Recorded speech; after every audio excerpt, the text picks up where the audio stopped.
is the National Football League on NBC.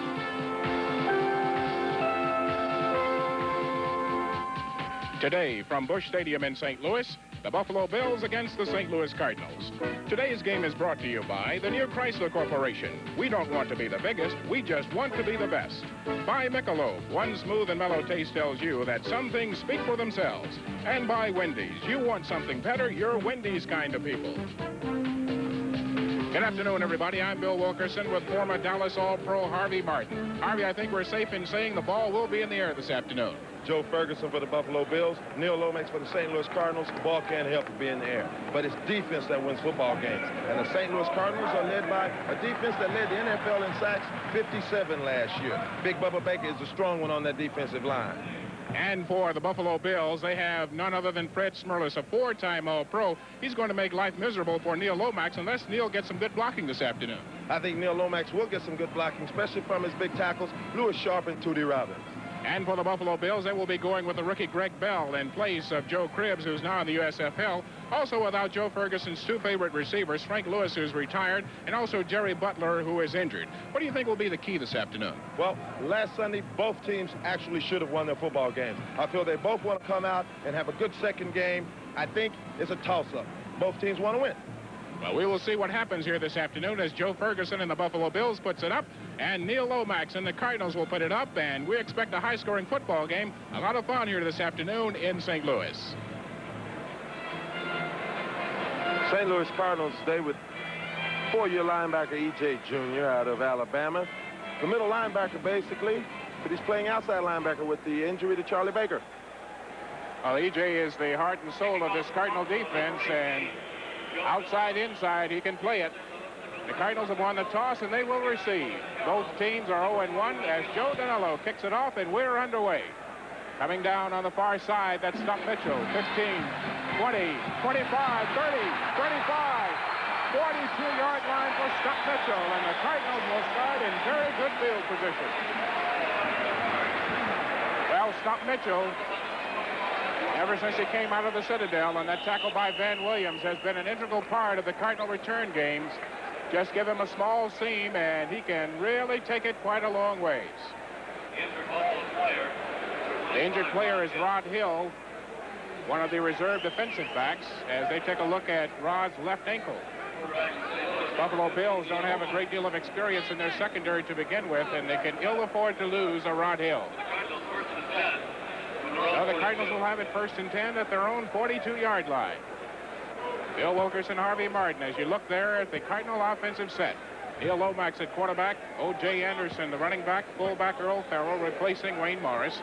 Tight end is Doug Marsh, wide receiver Roy Green, who has an injured ankle about 80% this afternoon. There's the offensive line, Sharp, Steve, Clark, Bostic, and Robbins. That's a good offensive line. They'll be going against a pretty tough Buffalo defense.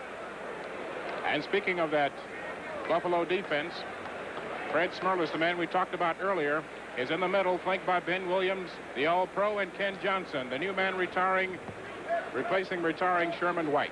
Sanford, Hazlitt, Marv, and Talley, that probably is the best group as far as the defensive players are concerned. That's a good linebacker group. There's the rookie, Rodney Bellinger. Neil Lomax, first and 10 from his own 42-yard line. The four-year man out of Portland State. They start out with a one-back set, O.J. Anderson, and he gets the football. And O.J. gets out to about the 47-yard line before Darrell Talley out of West Virginia can make the tackle. Darrell Talley, by the way, replaced Irvin Parker, who was waived by the Buffalo Bills. Don Lawrence is the new Buffalo defensive coordinator, replacing Bob Zeman, who went to the Raiders. Call it a gain of 5, second and 5. At the Cardinal 47-yard line, just underway here at Busch. It has been raining, but the rain has stopped. They will go to split backs here on second and 5. Now shift into the I. Farrell is the fullback. Lomax. Plenty of time. That's Anderson up near first down territory. Rather not Anderson, but Earl Farrell, the fullback.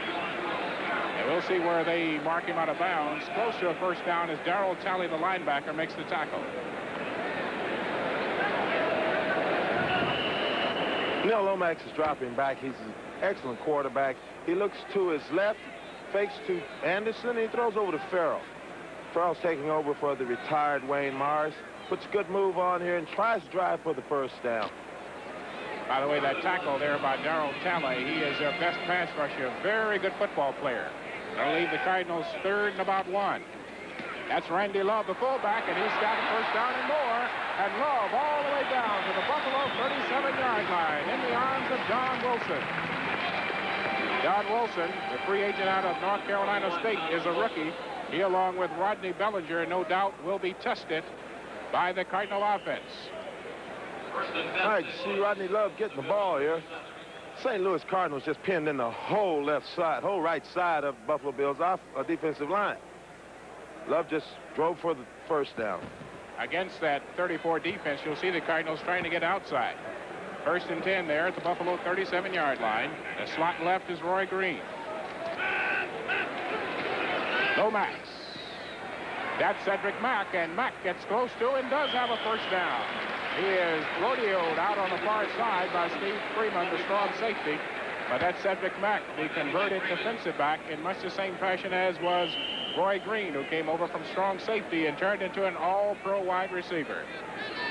Roy Green has an ankle injury. He fractured the ankle, Bill, in the summer playing basketball, and he came back in training camp and twisted it again. So he feels that it should be pretty good for him now, but practicing on the AstroTurf every day doesn't help it any. Roy says he's about 80% for the ball game this afternoon. Cardinals looking at a 2nd and 1, and not getting the first down on a good hit as the Buffalo defense is Eugene Marr. He's the number 3 draft choice in 1982, comes up and prevents Farrell from getting the first down. Now they do get the first down. They mark it at the 25-yard line. Thought for a moment they had thrown him back outside, but the nose of the ball is sitting on the 25, and the Cardinal drive continues after the good return by Stump Mitchell to open this ball game up. Out of the I formation. Now they shift to strong left. Anderson and Farrell. That's Farrell. And Farrell is all the way down to the Buffalo 12-yard line. John Wilson again, the free safety had to make the tackle. Harvey, that looked like a trap up in the middle of that Buffalo defensive line. It looks like a trap. Farrell is a guy that Buffalo really didn't expect to get the football. They were keyed for O.J. Anderson, and Farrell goes straight up the middle. It's number 31 running with the ball. Makes good yardage. He's really had a burden placed on him with Wayne Morris retiring, but he's holding up his end of the ball game. Wayne's brother had a serious illness in Dallas, and that's why Wayne Morris, one of the better blockers, did not return. First and 10 now at the Buffalo 14 as the Cardinal drive continues. Lomax at the controls. Somebody jumped offside. Looked as though Ken Johnson might have jumped offside. Let's see if he was drawn off.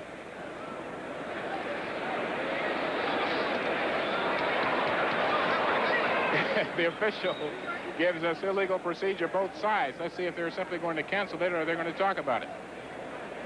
Now it's going to be against the Cardinals. Apparently one of the offensive linemen moved. False start, 71 offense, first down. There you see today's officials. Referee Tom Dooley, umpire Dave Hamilton, head linesman Ed Nurian, line judge Vern Marshall, back judge Bob Moore, side judge Dick Ferguson, and the field judge is Bob Lewis.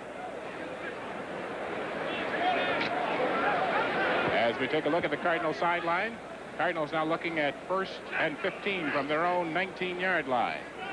Got Tilley in the right slot. Lomax. Errol Farrell. And he cannot get away from the Buffalo defense, but does get back to about the 15-yard line on some great second effort. He got away from Darrell Talley initially and was able to get back to about the 15-yard line. Errol Farrell is showing great vision right now. He sees a hole, he's running to his left, and you notice he rolls it back over the middle, and he's getting some good yards over there in the middle. I wonder what's happening to Fred Smurfs. He's got 3 carries a day and 22 yards on his first drive. Apparently Randy Clark, the center for the Cardinals, must be doing a good job on Fred Smurfs. Greg LaFleur now checks in as the Cardinals feature the one-back set with O.J. Anderson. It's 2nd and about 10. Lomax for the end zone. Green off his fingertips. He was covered over there by the rookie Rodney Bellinger. That time Roy Green just faded into the end zone, and Rodney Bellinger had pretty good coverage, but it was almost caught by Green for a touchdown. Last week against the New England Patriots, Bellinger was picked on a lot by Steve Grogan. Now I see Neil Lomax doing the same thing. I have to believe that Roy Green's ankle is bothering him just a little bit. That was so close, so close. Yeah, when Green is healthy, he runs about a 4.340. Bellinger is not in that class, so he probably is going to need some help deep. Out of the shotgun as Cedric Mack checks in now on 3rd and 10 from the 14. Cardinals a bit disorganized on their 3rd down play. Lomax, here comes pressure. And it is caught down at about the 6-yard line by Pat Tilley. Good catch by Tilley as Don Wilson, the free safety, covered him. Let's see if they were ruling the catch or not. There is some discussion.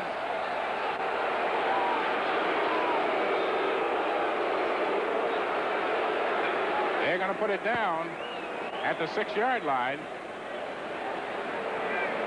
Jim Hannafin looks on. This is one of the reasons Neil Lomax is maturing into one of the good young quarterbacks in the NFL. He's right now sees the pressure coming from his right, rolls out of it, comes out from under it. He feels the guy behind him, and he still unloads the pass to Tilley. That's good quarterback. Neil O'Donoghue, 1 out of 2 on the year. High snap. Perrin does get it down. And O'Donoghue gets it through. So at 10-10 of the first quarter, Neil O'Donoghue, who has taken some heat from these Cardinal fans for missing one last week, gets it through, and the Cardinals lead by a score of 3-0. 10 plays, 44 yards. O'Donoghue, the 23-yard field goal, as you see number 11 there. O'Donoghue is a former Buffalo Bill, as is the Cardinal punter Carl Birdsong. So we have an ex-Buffalo kicking unit here. O'Donoghue gets some height on it. In the end zone, Wilson's coming out of there, and he's a good one. And does not get around the corner beyond the 13-yard line where the Cardinals haul him down as Bill Kay, the recently signed free agent, hauls him down. Did you see Don Wilson there? He won a job on this ball club with his return ability, and then suddenly, when they had some difficulties, he got the safety job. Ferguson, Moore, Bell the rookie, Hunter, Denard, and Franklin. Ken Jones, Richard, Grant, Borchardt, and Devlin. That's a small but very good offensive line for the Buffalo Bills. But the main man right there is Joe Ferguson. 1st and 10 from the Bills from their own 13-yard line. Booker Moore, and now Greg Bell. Strong to the left side. First down play. Ferguson wants to go up top. He goes deep. And it's too long for Byron Franklin. He was covered down there by Lionel Washington. There was some pushing and shoving toward the end, but apparently incidental to the play. Well, the Cardinals on defense, as you see, Lionel Washington, 8 interceptions last year. Bubba Baker, David Galloway, Mark Duda for Elo Grooms, who's injured, and Curtis Greer. 59 sacks this unit had last year. Charlie Baker, E.J. Jr., Bob Harris. As the Bills now look at 2nd and 10 from their own 13-yard line. Again, Bell offset to the left side. Ferguson gives it to Greg Bell. And Bell is going to be hauled down, going to lose about a yard. Leonard Smith, Bubba Baker, and Kurt Alleman getting in there. Bubba Baker, quite a story, because when he came here from Detroit, he was the sack king up there, but tell us something about why they moved Bubba over to the strong side and what difference that makes. Well, Curtis Greer is playing the right side, which is the weak side defensive end. He's doing it very well. 16 sacks last year. Bubba Baker coming in as a sack leader, but a more experienced defensive lineman has moved to the strong side. Said he made 100 tackles last year. Hasn't made 100 tackles in 5 seasons with Detroit. By the strong side, that means he is facing up the defensive end, the offensive end, and is tougher to get sacks in that position. Out of the shotgun, 3rd and 11. Ferguson, and a good catch by Hunter, Tony Hunter, the 2nd-year man out of Notre Dame. But he's going to be shy of a first down at about the 22-yard line. Tony Hunter, along with Byron Franklin and Preston Denard, are the receivers for the Buffalo Bills. As you know, Frank Lewis retired. Jerry Butler is trying to recuperate from the knee injury, and the Cardinals have held on 4th down. As you look at Kay Stevenson, Kay was 8-8 last year. He likes this Buffalo Bills football club of '84, but he feels they're going to need some time for the young people to mature. He also feels that his team should make a giant step forward today. Last week he was impressed with the way the team came back. This week he says he actually needs to step forward and for all these good players to come forward. Well, John Kidd is one of those good players. He is the rookie out of Northwestern who replaced Greg Cater as the punter. He won the job with good hang time and good distance. He is going to punt it to a man who has had only one fair catch in his entire career. There is Kidd right there. And if it is returnable, Stump Mitchell will return it. 8:32 to go, first quarter. On a Neil O'Donoghue 23-yard field goal, the Cardinals lead Buffalo 3-0. Kidd gets a good snap. That's Stump Mitchell. At the 42, 50, 45, 40, 35, 30, 25, 20-yard line for Stump Mitchell, but a flag is down. Darryl Talley made the tackle. As I told you, if it is returnable, Stump Mitchell will return it. There he is, out of the Citadel. He is an officer in the Army Reserve. Stump Mitchell goes straight up the middle on his 30-yard punt return. Stump Mitchell's turning into one of the best kick returners in the league. He also is not a bad backup to O.J. Anderson either. No, he's not. Last week, 4 carries, 22-yard average on each carry. Buffalo Bills had an ineligible man downfield. The Cardinals decline it. They will get the ball at the Buffalo 20-yard line. And this is not the kind of situation that Case Stevenson wanted to get his defense into. As you see Jim Hennepin there, he leads here by a score of 3-0.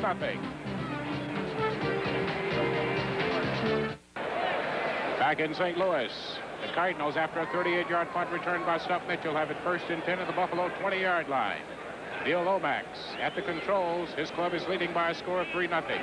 O.J. Anderson alone setback. Lomax, Green, pushed down at the 5-yard line. Roy Green in the arms of Rod Bellinger, a 1st and goal at the 5-yard line. Now to New York, NFL Update 84. All right, Bill, as Neil Lomax tries to stretch that 3-0 lead in Cincinnati.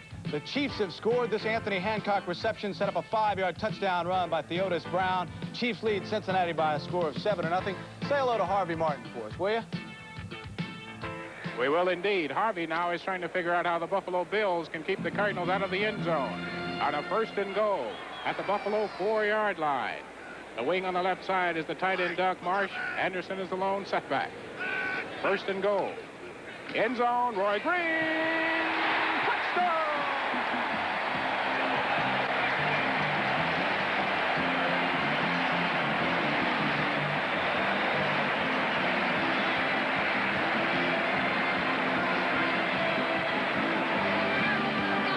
Roy Green, what a receiver. 78 receptions in 83. Here he just beats Bellinger right all over him. Touchdown. Excellent receiver. Well, Rodney Bellinger was picked on by New England last year, Steve Grogan last week, rather, and now Lomax does the same thing. Baptism under fire. Neil O'Donoghue missed an extra point last week, so these things are not automatic. Out of the hold of Benny Perrin. Nails this one through. And with 7:23 to go, the Cardinals now lead the Buffalo Bills by a score of 10-0. Neil Lomax, he's had quite a stretch of touchdown passes, Harvey. He is becoming finer by the moment. I talked to Neil yesterday, and he said he had to throw one to keep his streak going. He's got one. As O'Donoghue now, it's it high but returnable. Van Williams at the 10, 15, 20, 25, 30, and O'Donoghue has to haul him down, but he grabs him by the face mask, and flags go down. And the Buffalo Bills now will start with very good field position. They are going to tack on to where he went out of bounds. On specialty teams, when you're on a specialty teams, you want to make the team. That's O'Donoghue. They pay him to kick, not to tackle. That's why they pay him to kick. He does not know how to tackle based on what we just saw there. Ironically, John Kidd, the Buffalo punter, one reason they like him so well is he's a very good tackler. But as we can see there, O'Donoghue, who was an excellent soccer player in Ireland, Personal pass. Grasping the face mask. Defense. We First see it down. again, Bill. Look at this. Oh, well, that's one way to get your man down. There are rules against stuff like that, though. So, the Cardinals here lead 10-0. Pennant race is coming up. Here's a preview. Buffalo Bills, 1st and 10 at the Cardinal 40-yard line. Good field position as Joe Ferguson tries to get his ball club into the end zone, trailing 10-0. Buckamore in motion back to the right side. That's Greg Bell. And Bell stumbles forward, but a flag goes down. Look at some scores from around the country. Bob Thomas, 38-yard field goal. Chicago leads Denver by a score of 3-0. It is Billy Sims' 9-yard run, and Detroit up on Atlanta by a score of 7-0. The Otis Brown 5-yard run. KC looking for win number 2, 7-0 over Cincinnati. Greg Bell has a huge pair of shoes to fill, Harvey, because Joe Cribbs was one of the very best in the National Football League. Well, Greg Bell is #1 draft choice, an iffy draft choice, the way the Buffalo Bills talk about it.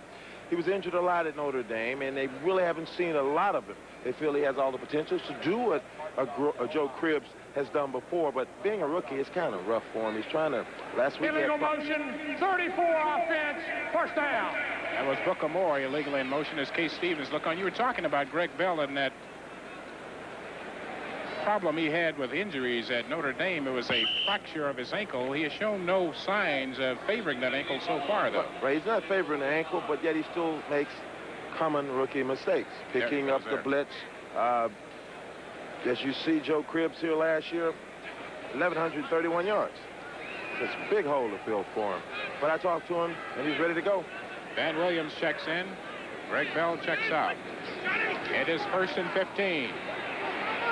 That's Tony Hunter in the arms of Leonard Smith. Now, one thing you might have noticed is that Joe Ferguson there sets up deeper in the shotgun than most quarterbacks. And by the way, Buffalo was the second team to adopt the shotgun after the Dallas Cowboys. Right, Joe drops back just a little bit farther. He sets up 12 yards deep, talking to the defensive ends for the St. Louis Cardinals. As we see, Detroit 17 and Atlanta nothing in the first quarter. They are going to widen out when Joe steps back that far and try to rush him, give him the old speed rush outside. All right, Bills looking now at 2nd and 11 at the Cardinal 41-yard line. Moore and Williams are split. Ferguson gives it to Van Williams, looking for room to run. And he gets down to about the 35-yard line. Some other scores from around the National Football League. There is Jan Stenerud's 38-yard field goal, putting Les Steckel's Vikings out in front of Philadelphia by a score of 3-0. Put the ball down at the Cardinal 35-yard line. 5:55 to go, first quarter. It's the Cardinals 10, the Buffalo Bills nothing. Preston Denard wide to the right side, the former Ram. Byron Franklin wide to the left side. Out of the shotgun, Ferguson. And it is stopped by the rookie Mitchell Brookins. Mitchell tried to go downfield before he had the football. I'll tell you what happened on that play. Very simple. Mitchell, being a rookie, went too close to the defensive line. If you can see him coming out, he's on the left side there, number 81. Watch him come in. Watch Curtis Greer. Boom. You see? I mean, he forgot everything. He's still suffering from that lick. He dropped the ball. You don't run into big defensive linemen like that. Now Joe Danello will try one. They'll put it down at the 42-yard line. That's going to be a 52-yard attempt. Now Danello has one in his career of 55 yards. Let's see if he can make one here. He's 1 out of 2 on the year from 27 yards away. It is blocked. Wayne Smith trying for the football. It's still rolling around. But the Joe Danello 52-yard field goal attempt is blocked. Looks like Big Art Plunkett, who blocked one last week at Green Bay, has his hands on another one. Danello not very happy about that. You can see that hard charging defensive line coming in. Oh, look at number 70 come in. Oh, good block. He just powered all the way through there. Well, Joe Danello, who is for the Buffalo Bills, their 18th kicker in the last 20 years. There's Big Art Plunkett, block number 2. Another great weekend of NFL football. Here's a preview. The NFL plays here, L.A. The champion Raiders now face the Chiefs. Can the silver and black stop the air attack? The NFL plays here, KC. Coach John Makovic sends his high-flying offense into the skies again. The Raiders battle the Chiefs. The NFL plays here. My team plays here. Mistakes. The man on the left hates them. The man on the right is benefiting from them. As the Cardinals now, with the blocked field goal, have the ball 1st and 10 at their own 35-yard line, leading Buffalo by a score of 10-0. Lomax on 1st down. Quick shot. It is caught by Cedric Mack. And Mack all the way out to the 42-yard line of the Buffalo Bills. In the arms of linebacker Jim Haslett. That is the first reception of his NFL career for Cedric Mack, the former defensive back. Coach Hannafin's very high on Cedric Mack. Yesterday, he told me that he had made another switch, defensive back to an offensive receiver, and you can see why. Cedric Mack, the shades of Roy Green. Watch this coming over the pile. See him, look at Lewis Sharp. Now, that's an offensive lineman coming down blocking. That's the trade of a good offensive lineman. Probably an all-pro one of these days. Surprised you defensive linemen ever give those guys credit. Well, you know how it is. Of course, you're retired. You didn't while you played. 1st and 10 now from the Buffalo 43-yard line. O.J. runs into Lomax and goes down. Well, somebody went the wrong way. Well, by the way, O.J. was running up behind the quarterback. Bill, I feel that it was the play going straight up the middle. Then again, Lomax being a quarterback, and O.J. looking like he's upset. Maybe O.J. should have rolled. We don't know. I think what that was that trap up the middle that we saw Earl Farrell break for good yardage earlier. All right, well, watch Lomax. See, Lomax knows to play arch going to the left. O.J. just didn't run the ball right. Probably the most surprised man in the whole park was Lomax. I call it 2nd and 12 from the 45 now. As Marsh in motion back to the left. Lomax has got time. He's got a target. Tilly, 1st down.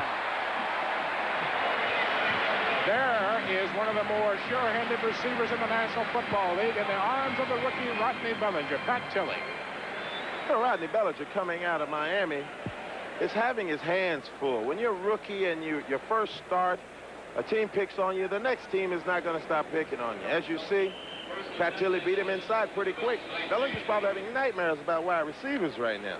Well, Bellinger can certainly outrun Tilly in a straight line, but Tilly never runs in a straight line. He has some of the quickest feet in the National Football League. 1st and 10 for the Cardinals at the Buffalo 19-yard line.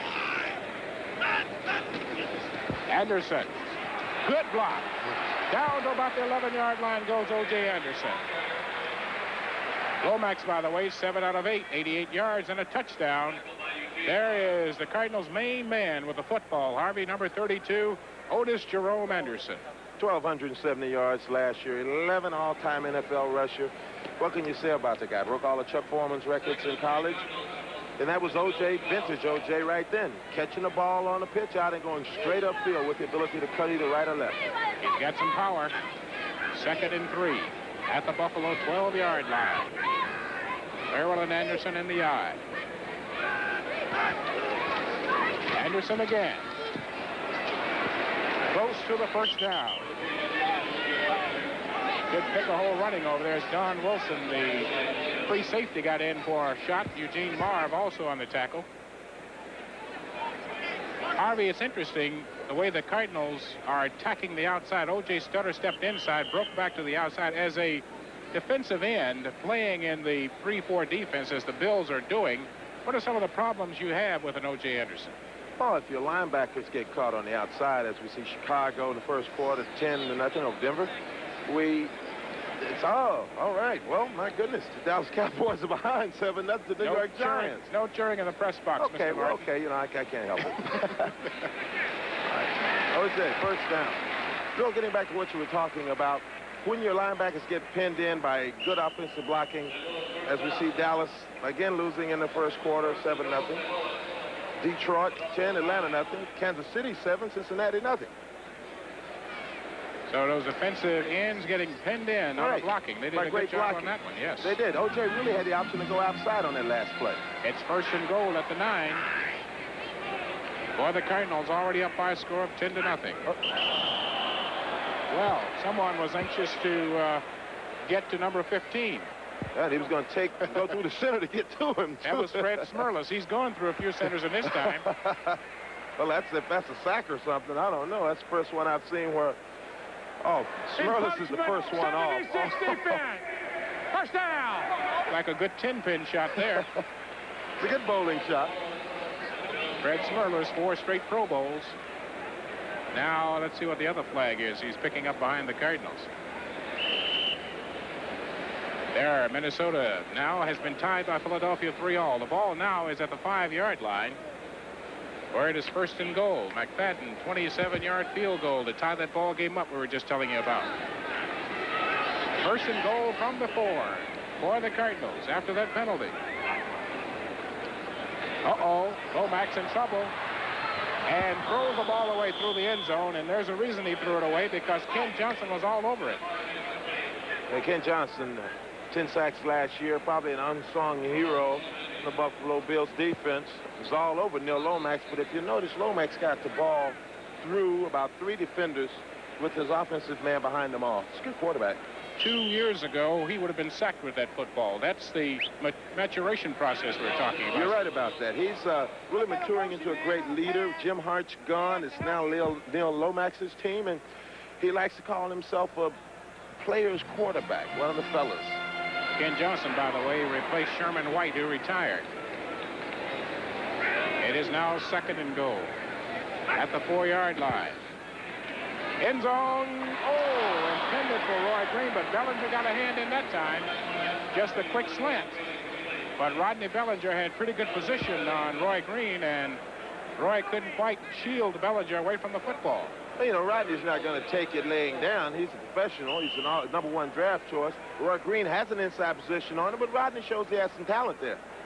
They really like Bellinger. He's only 5'8" and 181, and not the fastest man. He replaces Mario Clark, who was traded to San Francisco, but he is a tough football player, very tough. The Bills, 5'8" or not. The Bills actually drafted low to get him, so they could be sure they could get him. It's 3rd and goal now at the 4-yard line. Bills are coming with the blitz. Can Lomax get away from it? End zone. Still. O.J. Anderson.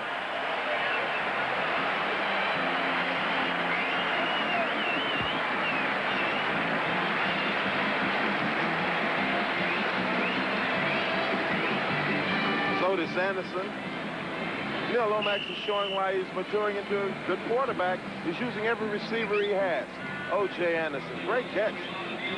He beat Lucius Sanford into the end zone.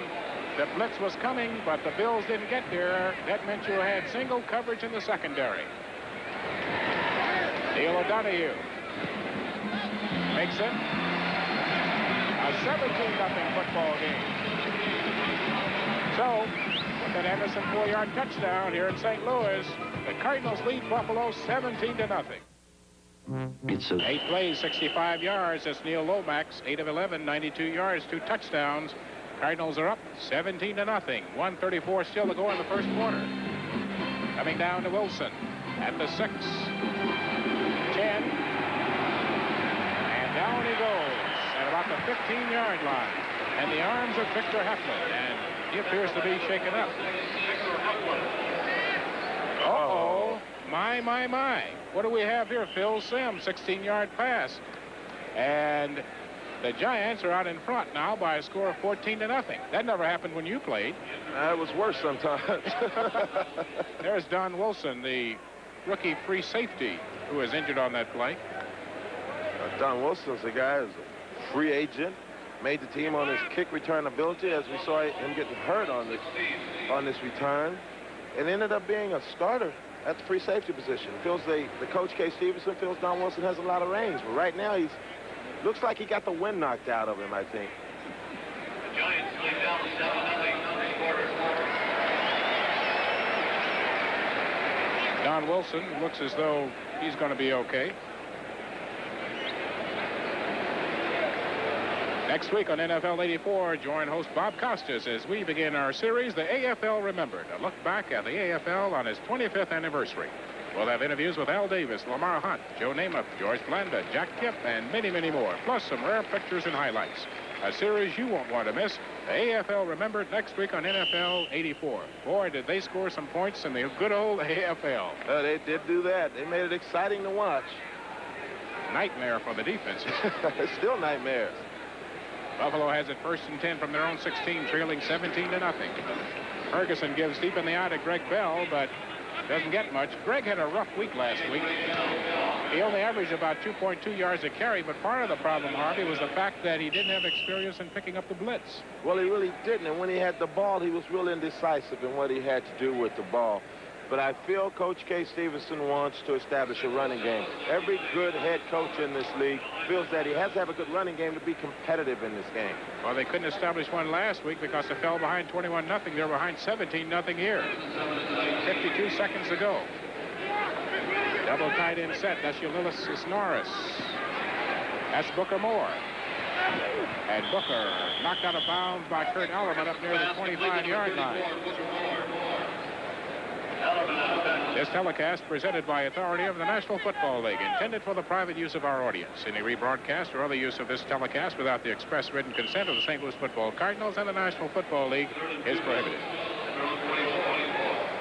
You know, speaking of Booker Moore, last year missed most of the season with a severe nerve disorder. He's back this year. Most people, it was fatal. Booker Moore, being a tough competitor in life, as he is also on the football field, made it through that, and he's a starter for the Buffalo Bills. It was a long way back for that man, number 34, Booker Moore. It is third and about 2 yards to go. In the shotgun, here comes some company, but he gets it away and gets a first down to Julius Dawkins on the far side. Julius Dawkins, 6'1", 196, the second-year man out of Pitt. So with 37 seconds to go, Lee Nelson ran him out of bounds. There you see Julius Dawkins giving the Buffalo Bills a first down. You know, the same thing is happening this week that happened last week to Buffalo. They came in wanting to get a ground game going, but when you're behind 21-0 as they were last week, 17-0 here, it sort of gets you away from the game plan. You see K. Stevenson on the sideline look pretty worried as coach of the Buffalo Bills. Greg Bell now the long setback on the 1st and 10 of the Buffalo 34. Booker Moore is the man in motion. Ferguson on the roll. And he's got Hunter for a first down upfield. Tony Hunter out of Notre Dame has excellent deep speed, and he beat the linebacker, Kurt Alleman, on that one. That tells you about the injuries last year. Buffalo at one time lost 10 starters. Oh, it's E.J. Jr. there. E.J. Jr. is covering Tony Hunter. E.J. likes to play the middle, but this week, because of an injury, he's playing the strong side. Didn't cover him too well. It looks like it's number 51. Kurt Alleman, yeah. Yeah, it's Alleman's man there. E.J. just let up. He should have followed him all across the field. 1st and 10 at midfield now as the Bills have an offensive drive going. Ulysses Norris in motion. Ferguson wants to go up top. Here comes linebacker Blitz. He's in trouble, but gets it away and out of bounds. They had E.J. Jr. coming. They had Bob Harris coming. David Galloway was in there. I think just about everybody in a red uniform was after Joe Ferguson on that one. You see E.J. Jr. coming in here. E.J. takes on, Bubba Baker goes over the top. Joe Ferguson shows why he is an excellent quarterback. Rolls right out of that, takes a lick, but still throws the ball. So with 21 seconds to go in the first quarter, the Bills are looking at 2nd and 10 from midfield. Cardinals led the National Football League in sacks last year with 59, trying to get their hands on Joe Ferguson. He'll go out of the shotgun this time. Here comes some heat, but he gets it away, and it's behind Tony Hunter. Intended for Tony Hunter, he was being tracked by Lee Nelson, and I think the tight end and the quarterback just didn't get synchronized on who was going where. I feel that Joe Ferguson thinks that the St. Louis Cardinals will rush him a lot. You notice when he's sitting back in the shotgun, he is sitting back there with 2 guys on the side of him. As we watch Detroit 17, Atlanta nothing in the second quarter. Gary Danielson, 11-yard pass to David Lewis. I think he has extra protection back there for him, which lots of times he might need those extra protectors to go out for pass routes. Well, he's going to need some extra protection here because it's 3rd and 10 from midfield, and the Cardinals will be coming after him. He's going deep. Down the left side. Is intercepted by Wayne Smith. It was intended for Julius Dawkins, but Wayne Smith hauls it down. Wayne Smith has about 4.5 speed, and Dawkins could not beat him on the fly. You saw the graphic. second in the NFL last year with 8 interceptions. Wayne Smith, see Joe Ferguson with the ball. He's back far enough. He has plenty of time. He throws the ball, and watch Smith. Smith is just running behind him. He turns around like a good defensive back is supposed to when the receiver turns around. Ends up with an interception. Ball was a little underthrown, though, Bill. Wayne Smith has the cornerback position unchallenged because Jeff Griffin is out with a fractured arm. So with only 9 seconds to go, and Lomax and the Cardinals leading 17-0, have it 1st and 10 from their own 15-yard line. O.J. Anderson gets a couple of yards up to about the 18-yard line. It was Ken Johnson making the tackle. So, with the end of the first quarter, the Cardinals lead Buffalo by a score of 17-0. A lot of people think America can't Call from the White House, from George Allen, or from upstairs. Whoever it is, you see Joe Ferguson sitting there. He's the new leader now with Joe Cribbs gone. He's got a much cooler head now. All right, the Cardinals at the beginning of the second quarter have 2nd and 7 from their own 18-yard line. And Lomax once more. He's got time. Where's the target? There he is, out about the 22-yard line is Roy Green. Brother, that's Earl Farrell. I guess that pretty much tells what has happened in this first quarter of action. Cardinals 9 first downs to 2, 49 yards rushing to 8, 92 to 45 passing, 141 to 53. They have dominated, Harvey. Neil Lomax is on his way to a good afternoon passing the football, but you can't count a guy like Joe Ferguson out. Last week he showed his ability to be a leader and come back. This game is still early. Buffalo last week stacked close to 8 men on the line of scrimmage, shut down the New England running game, and got back into the ball game and narrowly lost.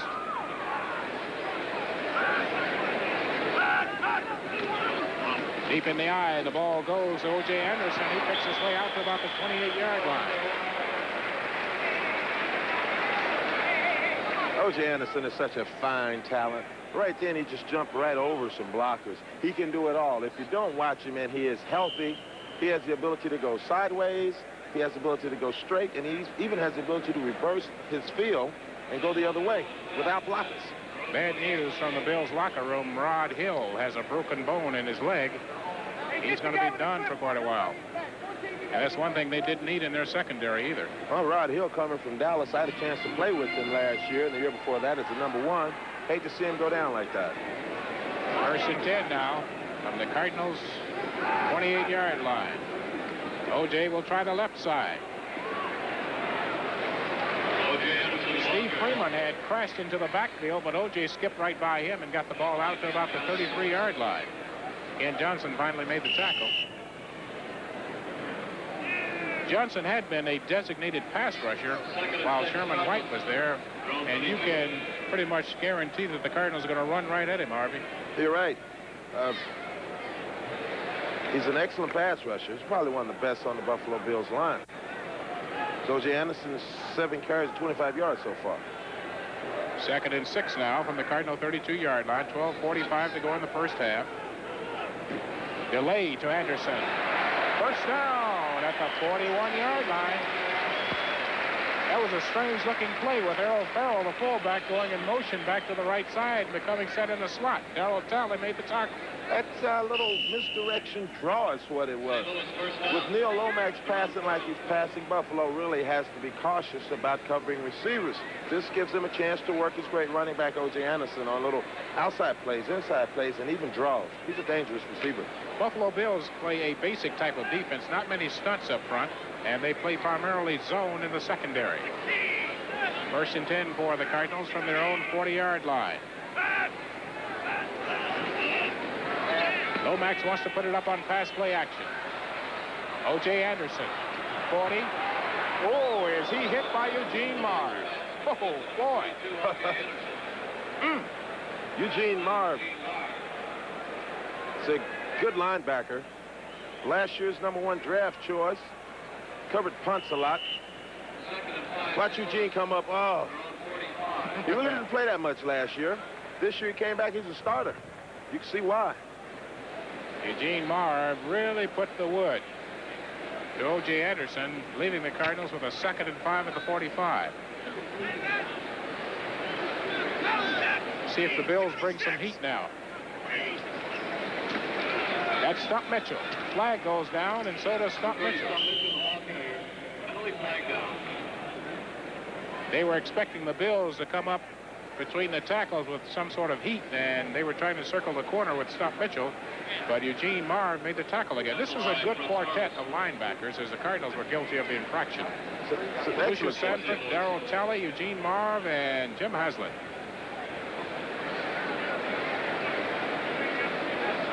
Marv was the main man, 6'3", 240. He was the leading tackler last year. I said he didn't play much. I think you were thinking about Darrell Talley. Yeah, I was thinking Talley. These linebackers are so good. Marv is the main man. He leads the team in tackles and does almost everything for them. Illegal formation, number 63 offense. Penalty is declined. It's third down. Apparently, Tootie Robbins must have lined up in the backfield. You must have 7 men on the line of scrimmage for the play to be legal. Eugene Marv, by the way, third-round draft choice in '82 out of Saginaw Valley State. 11:07 to go, 3rd and 5 for the Cardinals. At their own 45-yard line, shotgun formation. Nickel back for Buffalo. Here comes some pretty good pressure. And there's a first down at the Buffalo 45-yard line. Willard Harrell. And Willard is injured on the play. Willard, by the way, has just recently become a licensed hairstylist, he tells me. That's right. Willard said he likes to spend his time doing fingernails. Right here, he's catching footballs on Sunday. He falls on the ball right here. It's a good tackle. He falls right on the ball. And folks at home, when you fall on that ball on this hard artificial turf, it has a way of pushing the ball through your ribs. That's the only thing that will give right then is your body. The turf won't give. You cannot inhale the football. No, you can't. You can just catch it. 1st and 10 now from the Buffalo 45-yard line for the Cardinals. That's Earl Farrell. Getting about 5 to the Buffalo 39-yard line. Darrell Talley in there. Again with Eugene Marv.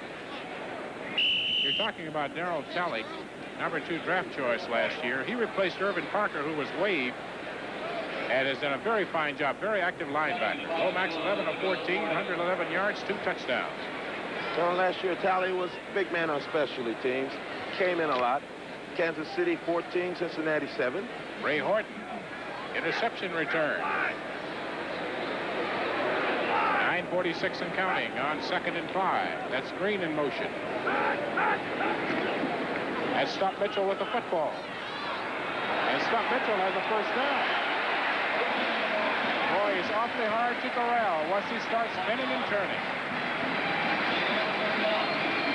There's Stump Mitchell. All right, we're looking at Eugene Marv right here. Oh, he's just an active linebacker. Active. He's always, the trait of a good linebacker, always going to the ball. Stump Mitchell's a good running back, too. Eugene has to wrap his arms up, but I'm sure he knows how to do that, leading the Buffalo Bills in tackles last year, and looks like he's on his way to lead them again this season. Good linebacker, really fouled the ball. Eugene Marv, the strong side linebacker, but the Cardinals get a 1st and 10 at the Buffalo 34. That's Roy Green, but I think the ball hit the ground first. 1-yard run by Gerald Riggs for the Atlanta Falcons, and Detroit out in front now by a score of 17-7. That was a strange play. The right offensive tackle and guard pulled to the left. Lomax threw the ball to Roy Green over here by himself. You see the tackle's going to your left. Now he throws the ball to Roy Green out here by himself with the receiver blocking up front of him. As you see at the left part of your screen, there was a top part. There was some feet there. That was the receiver blocking for Roy Green. That's all the blocking he had. Good play if he'd have caught the ball. I think it was a misdirection. That was to be a flanker screen to the right side, trying to fool Buffalo, thinking they were going to the left. Lomax.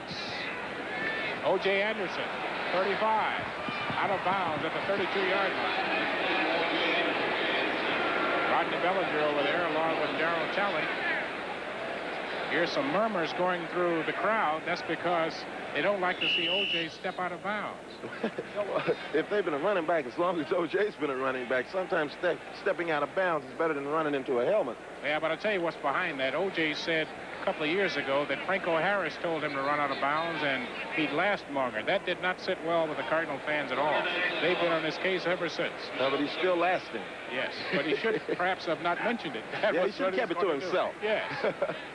All right, 2nd and 8 now. From the Bills' 32-yard line. That's O.J. on the inside give. Trying to turn the corner and down to about the 30-yard line. That's almost a single wing play there. Well, you saw the ability of an O.J. Anderson to actually step out of the arms of a tackler. And a guy that size, 6'2", 220, checked in 8 pounds under his playing weight. He was actually his rookie weight this year when he came in. Real slim runner. And he's able to back out of a tackler's arms. That's the trait of an excellent running back. Looks like a 47-yard attempt by Neil O'Donoghue. Out of the hold of Benny Barrett. It is blocked by Buffalo. And on the far sideline, the ball rolls out of bounds. Looks like Eugene Marr might have gotten a hand on the football. He was the man chasing it on the far side. So we've had a blocked field goal attempt on both sides. Eugene Marr is showing up all over the field. If he's not on a tackle, he's blocking an extra point or a field goal try. He's a good athlete. Watch O'Donoghue's approaching the ball. Oh, nobody touched Eugene. Eugene came in from the right side. So, 7:54 to go. Cardinals lead 17-0 over Buffalo. Bill Wilkerson, Harvey Martin in St. Louis. 7:54 to go in the first half. Buffalo trailing the Cardinals 17-0. 1st and 10 from their own 40-yard line. Booker Moore, Greg Bell. Ferguson, Greg Bell. Third element, nothing. Let's go back to that blocked field goal attempt and see what happened. Watch the right side of your screen there. Number 89 there in the red. Watch 54 come over. See him? He jumped over, comes in, makes the block. Now, that is the way you should rush a field goal. That was Greg LaFleur. That is not the way you should block a field goal rusher. Well, you know, one coach is happy, one coach is upset. And Greg will see that in the films tomorrow. All right, 2nd and 11. Tony Hunter now, a wing on the right side. Again, Greg Bell. Again, down. That was Leonard Smith. Today's game is brought to you by Ford and your Ford dealer. Have you driven a Ford lately? Buy Visa cards and traveler's checks. Accepted around the corner, around the world. Visa. And by Wheaties. Big time crunch, big time treat. Wheaties, what the big boys eat. We have about 6:47 to go. Buffalo having a very difficult time getting something going on the ground or in the air. Weston Denard wide to the left side. Mitchell Brookings wide to the right side. They will operate out of the shotgun. Ferguson. He's got time. He's got a receiver, but he will not get the first down. That was Mitchell Brookings, the rookie out of Illinois, in the arms of Leonard Smith. Let's see what else is happening around the National Football League. Chicago in front of Denver, 17-0 in the second quarter. Uh-oh. Giants 21, Dallas nothing. Where are you, number 79? Detroit 17, Atlanta 7 in the second quarter. And Kansas City is still leading Cincinnati 14-7. All tied up. Tampa Bay and New Orleans 7-all in the second quarter. John Kidd now will punt it to Stump Mitchell. Kidd out of Northwestern. Flag goes down as it comes tumbling down to Stump Mitchell. Gets away from one. And finally, he'll be hauled down by Trey Junkin up near the 23-yard line. We'll have to check the flag to see what happened on that play. 34-yard punt. But John Kidd may have to kick it again. Looks as though he will. The legal procedure against Buffalo. You know, while they're starting this play over again, Stump Mitchell is well on his way to actually, if he keeps it up, making some kind of team this year on returns. 56, offense, illegal formation. He was not on the line. It's 4th down. That was Darryl Talley. Go ahead. Somebody lined up he wasn't on the line there. But Stump Mitchell will end up being one of the better return men in the NFL if injuries can help him out. And when you return man and you're a daredevil like that, you've got to be sure that you don't get hurt. So far, he's been quite healthy for the football Cardinals. He made this football team as a return man, but he's a good backup to O.J. Anderson as well. So John Kidd will do it again. And as I said, if it can be returned, he will not fair catch it. Cardinals setting up a return right for Stump Mitchell. Let's see if he comes back to the right side. He's got the football, but he's got a lot of Buffalo Bills all around him. Great coverage by the Buffalo Bills and their specialty teams. It's still Cardinals 17, Buffalo nothing. Half of our NFL doubleheader on NBC Sports. Some of you will see Eric Coryell with Dan Faust back in control as the San Diego Chargers take on the Seattle Seahawks. Others of you will see the Cleveland Browns play the LA Rams or the Indianapolis Colts battle Earl Campbell and the Houston Oilers. Your team plays here next on NBC Sports. 5:25 to go first half. Cardinals have it 1st and 10 from their own 17-yard line. Anderson in motion. Lomax to Anderson. Good play by Bellinger. That was a good play by Bellinger. What Neil Lomax was trying to do on that play, he sent O.J. Anderson in motion right out to where Roy Green was. Roy Green was trying to take Bellinger's mind off of O.J. Anderson. Bellinger just pushed him in. He had help and came right back up on O.J. Anderson to make the play. Rodney's he's a rookie, but he knows how to play football. By the way, Rodney was selected with a pick which came to Buffalo in the Tom Cousino deal of 82. 4:49 to go. Cardinals looking at 2nd and 10. They got nothing on that play from their own 17-yard line. Lomax. Flag goes down. Anderson has the football. 30, 35, 40, and out of bounds. John Wilson bumped him out, but looks as though the Cardinals have been detected face masking. And the play is going to come back. I guess one of the offensive linemen must have gotten his hand caught in a Bill face mask. Tyrone Anthony, 2-yard run now for New Orleans as that game is all tied up against the Tampa Bay Buccaneers. Vikings and Eagles still tied up in the 2nd quarter at 3-all. Incidental face mask. Number 67 offense. 2nd down. Louis Sharp. Well, Louis, anytime you see a flag in the offensive backfield like that, it's an offensive lineman holding unless it's personal foul. I mean, I know offensive linemen hold all the time, but I'm glad to see them call it sometimes. No, Harvey, they don't hold. They were using their hands properly. Well, that's the new rule. I forgot about the new rule that lets you stick your hands out there. Well, anyway, it's holding. All right, so a lineman is out there, you grab it. He didn't get away with it. 2nd and 15 from the 12-yard line now. Stump Mitchell in motion. Lomax again. Ben Williams coming hard, but he can't get there. All day to throw the football. There's Doug Marsh. 35, 40, 45 for Doug Marsh and a 1st down for the Cardinals.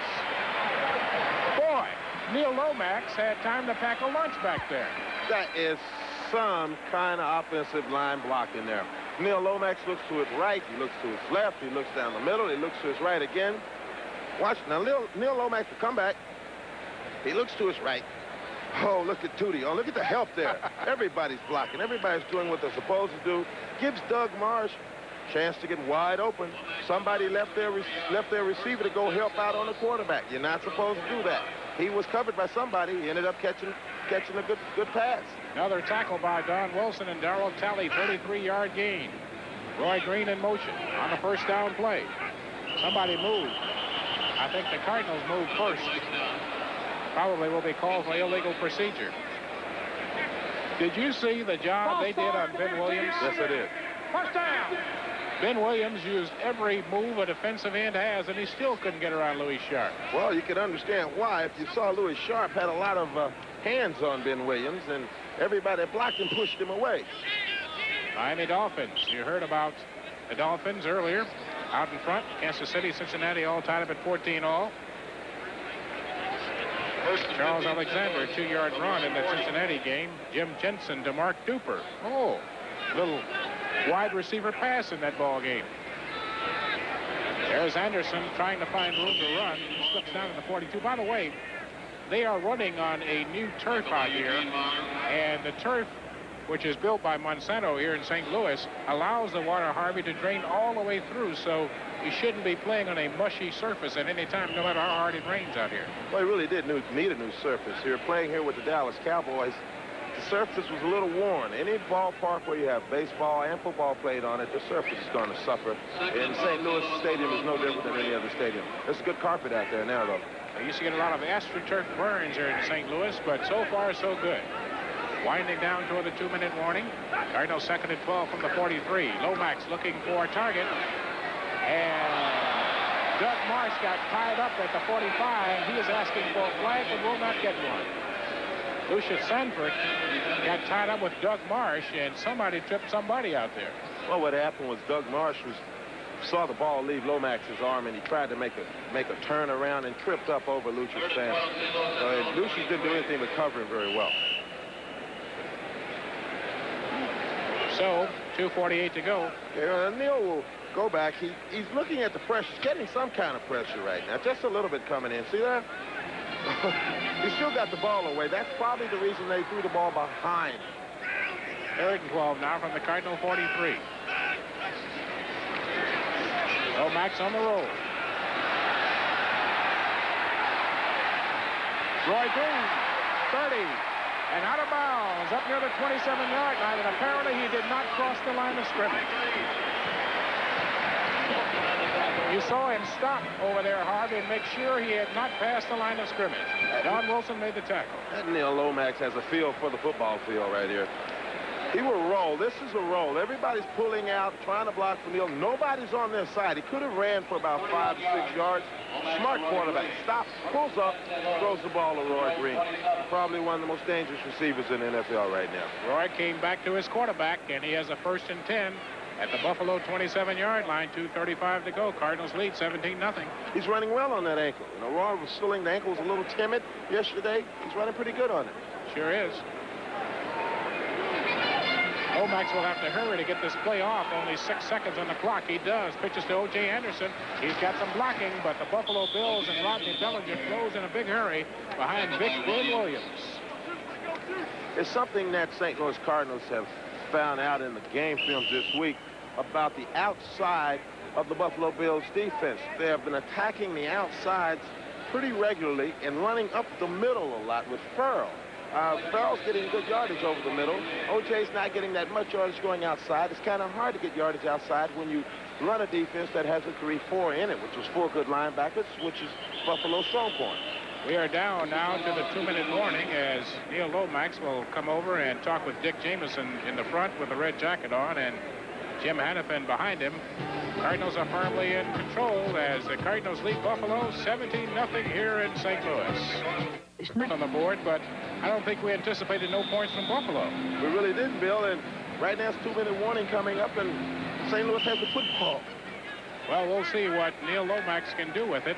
So far, the rain has held off, too, so weather-wise, it has not been a problem, but Neil Lomax has been a problem for the Buffalo Bills.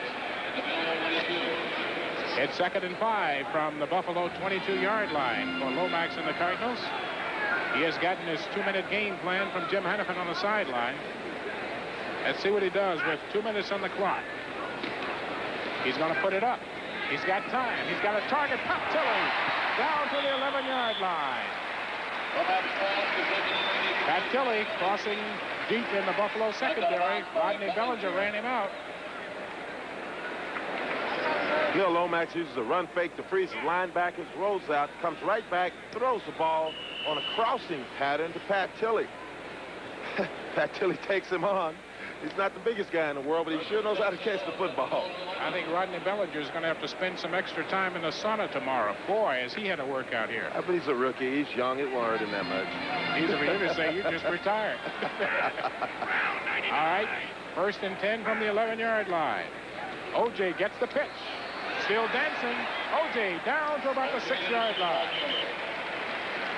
1:44 on the clock.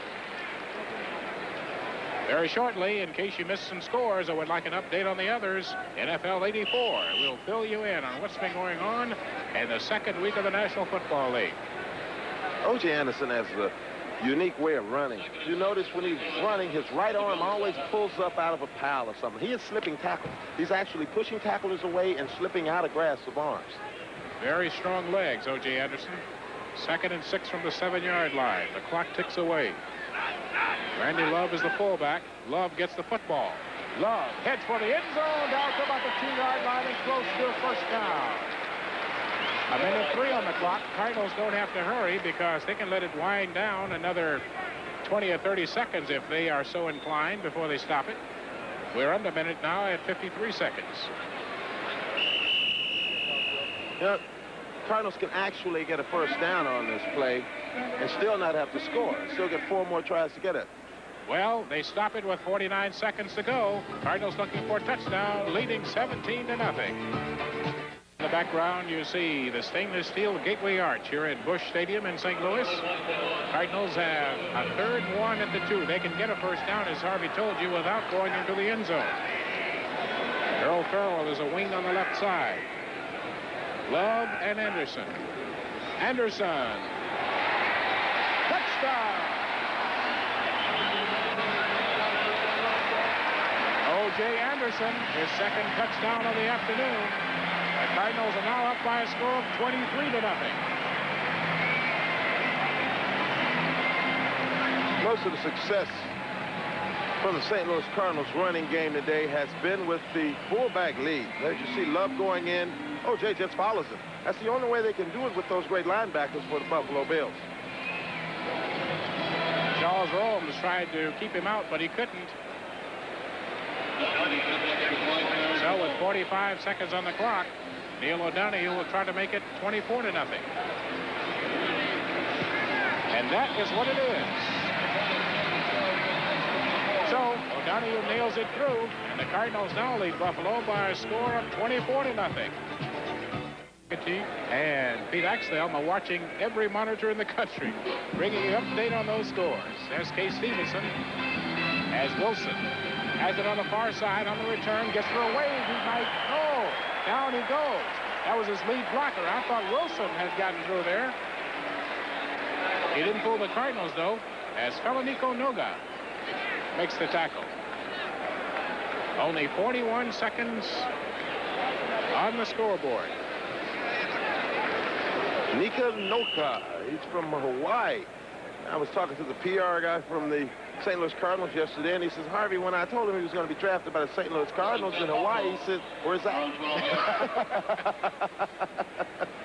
Well, Felonico, here you are, making a tackle in, where's that city? St. Louis. Out of the shotgun, the Bills need a score. Don't have much time to get one. Only 40 seconds to go. Up to about the 18-yard line. That was Byron Franklin. The clock continues to tick away. Bob Harris on the tackle. Hurry up offense. Cardinal secondary, of course, is dropping deep. 2nd and 5, 17. Joe Ferguson. Booker Moore was closer to the football than Mitchell Brookins was. Neither one caught it.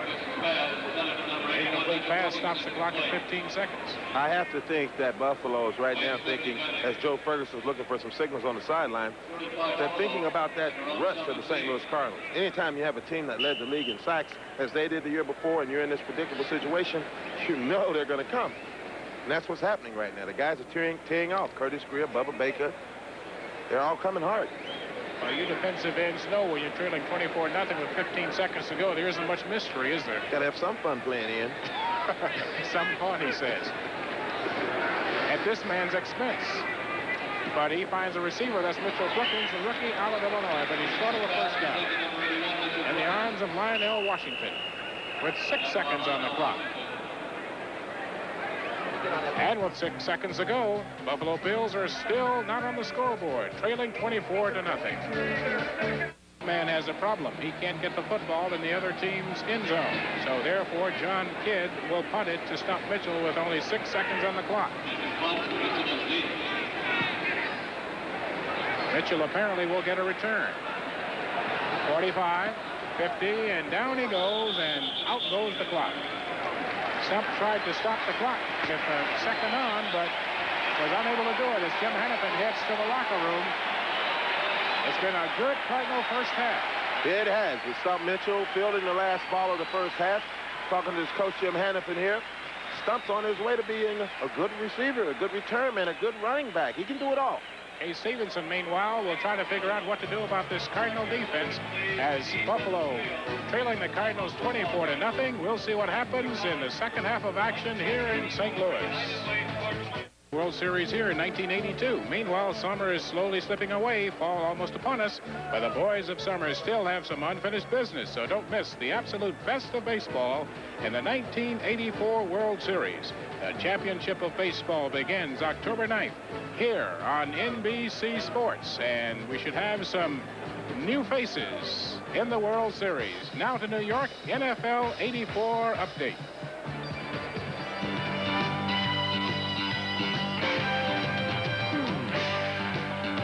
Welcome back to NFL 84, and we say hello to those of you who have been watching the Buffalo-St. Louis and the New England-Miami games. Let's check the scoreboard. First of all, in that Patriot-Dolphin encounter, Ron Meyer takes the Pats into the Orange Bowl, where they haven't won since they were known as the Boston Patriots way back in 1966. Miami has beaten New England 16 consecutive times on this field. Now, after a scoreless first quarter, Steve Grogan drops back to throw for New England. It's intercepted by Glenn Blackwood. He'll dance around a bit, turn it into a good return, back to about the Miami 45-yard line. And then at that point, Miami embarks on the game's first scoring drive, and here is how it ends. From the 35-yard line, the flea flicker to Jim Jensen, the third-string quarterback, into the end zone. Beautifully thrown ball and a leaping catch by Mark Duper. There was some question as to whether or not he had stayed in after juggling it, but the catch was good. New England immediately strikes back. 90-yard drive culminated by this 9-yard flip to tight end Lynn Dawson, ties the game up at 7-7. During that drive,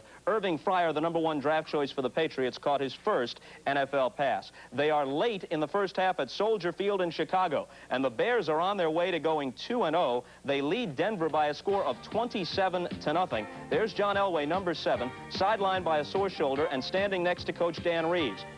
He watches in the first quarter as the Bears, already leading 3-0, make it 10-0 on this beauty. A 61-yarder from Jim McMahon to the speedster Willie Gauld. And then Walter Payton goes to work. In the second quarter, a 72-yard scamper. Sweetness is already over 100 yards for the afternoon in the first half alone. That made it 17-0. Moments ago, Matsui scored to make it 27-0. And look what happened earlier in the first half. Kubiak is belted by Tyrone Keys. He had to be taken out on a stretcher, and that meant that Elway, despite the fact that he is ailing, had to come back into the game to quarterback the Broncos, who trail it 27-0. They are at halftime at the Meadowlands, and Phil Simms is on fire. 2 more touchdown passes. Yes, that's right. The Giants lead the Cowboys 21-zip at halftime. Also at halftime in Atlanta, Detroit is in front of the Falcons. The score there, 17-10. Bill McAtee, what's going on? Bob, well, the Cardinals have reached agreement with their #1 draft choice, Clyde Duncan, the fine wide receiver out of the University of Tennessee, who played behind Willie Gauld, but it doesn't look like Neil Lomax needs him. He has had an excellent first half. Kay Stevenson has been frustrated in the first half. Cardinals took a 3-0 lead on a Neil O'Donohue field goal, and then this punt return by Stump Mitchell of 38 yards brought the ball down to the 20-yard line of the Bills, and that set the stage for Mr. Lomax to go to work. 2 plays later in the first quarter, Neil Lomax, a 4-yard touchdown pass to number 81, Roy Green. And then later in the first quarter, Lomax again, another 4-yarder to number 32, Otis Anderson. The extra point was good. It was 17-0 Cardinals. Anderson scored on a 2-yard run a bit later, 24-0 Cardinals. And you have to like the job that Todd Blackledge did in his first pro start last week against the Steelers. He is building on that again today. Sam White still looking for his first win as a head coach for the Bengals, and Blackledge hit this 46-yard TD pass to Anthony Hancock, who makes a great catch. Watch this catch in traffic, the third-year man out of the University of Tennessee. But the Bengals caught a break, and you got to figure that Carlos Carson would like a chance to catch this ball back again. He misses it, tipped into the hands of Ray Horton, who replaced Ken Riley. He goes all the way. It was 14-7 Kansas City. The Bengals tied it up a bit later on a 2-yard run by Charles Alexander. It's 14-14. Halftime down Louisiana Superdome, 10-7. The Buccaneers lead this ball game. Minnesota and Philadelphia, it has been a defensive struggle. It is 6-3. Paul McFadden has hit 2 field goals for the Eagles, one of 37 yards, and Bob, one of 27 yards. Bill, you mentioned St. Louis having their own way with Buffalo. There are those who think the Cardinals will be the dark horse team in the NFL this year, team to watch. Yes, sir. All right, stay with us now as NFL 84 halftime activities continue. We're coming back following these messages and a word from your local stations.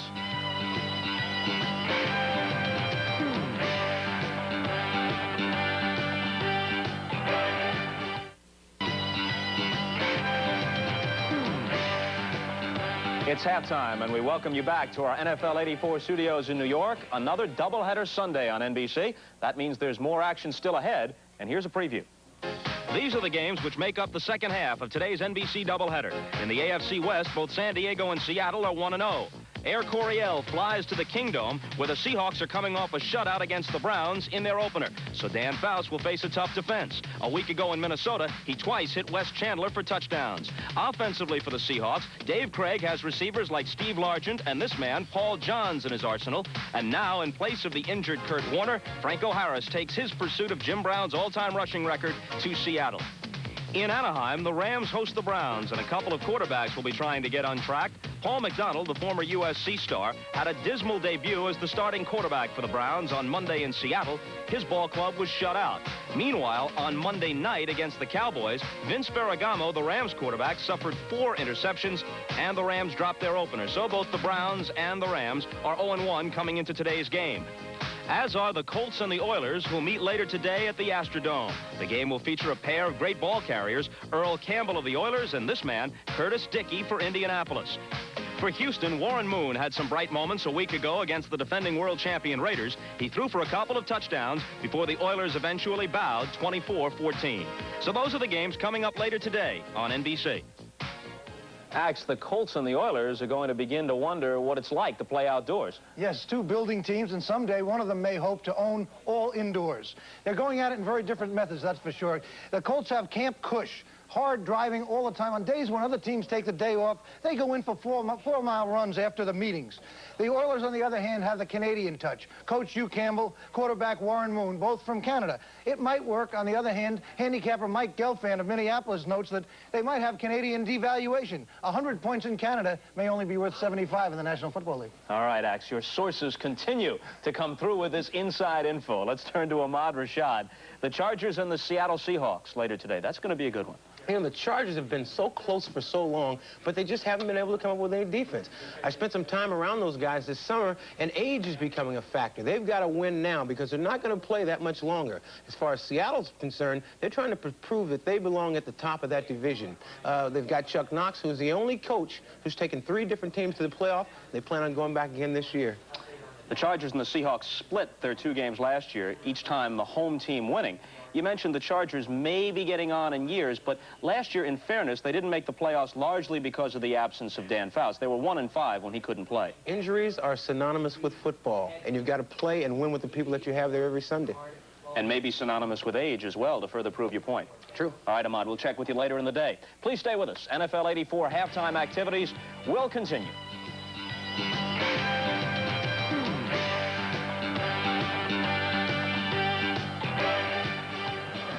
Back here in St. Louis, Bill Wilkerson along with Harvey Martin. It's 24-0. The Cardinals over the Buffalo Bills. Decidedly a Cardinal first half.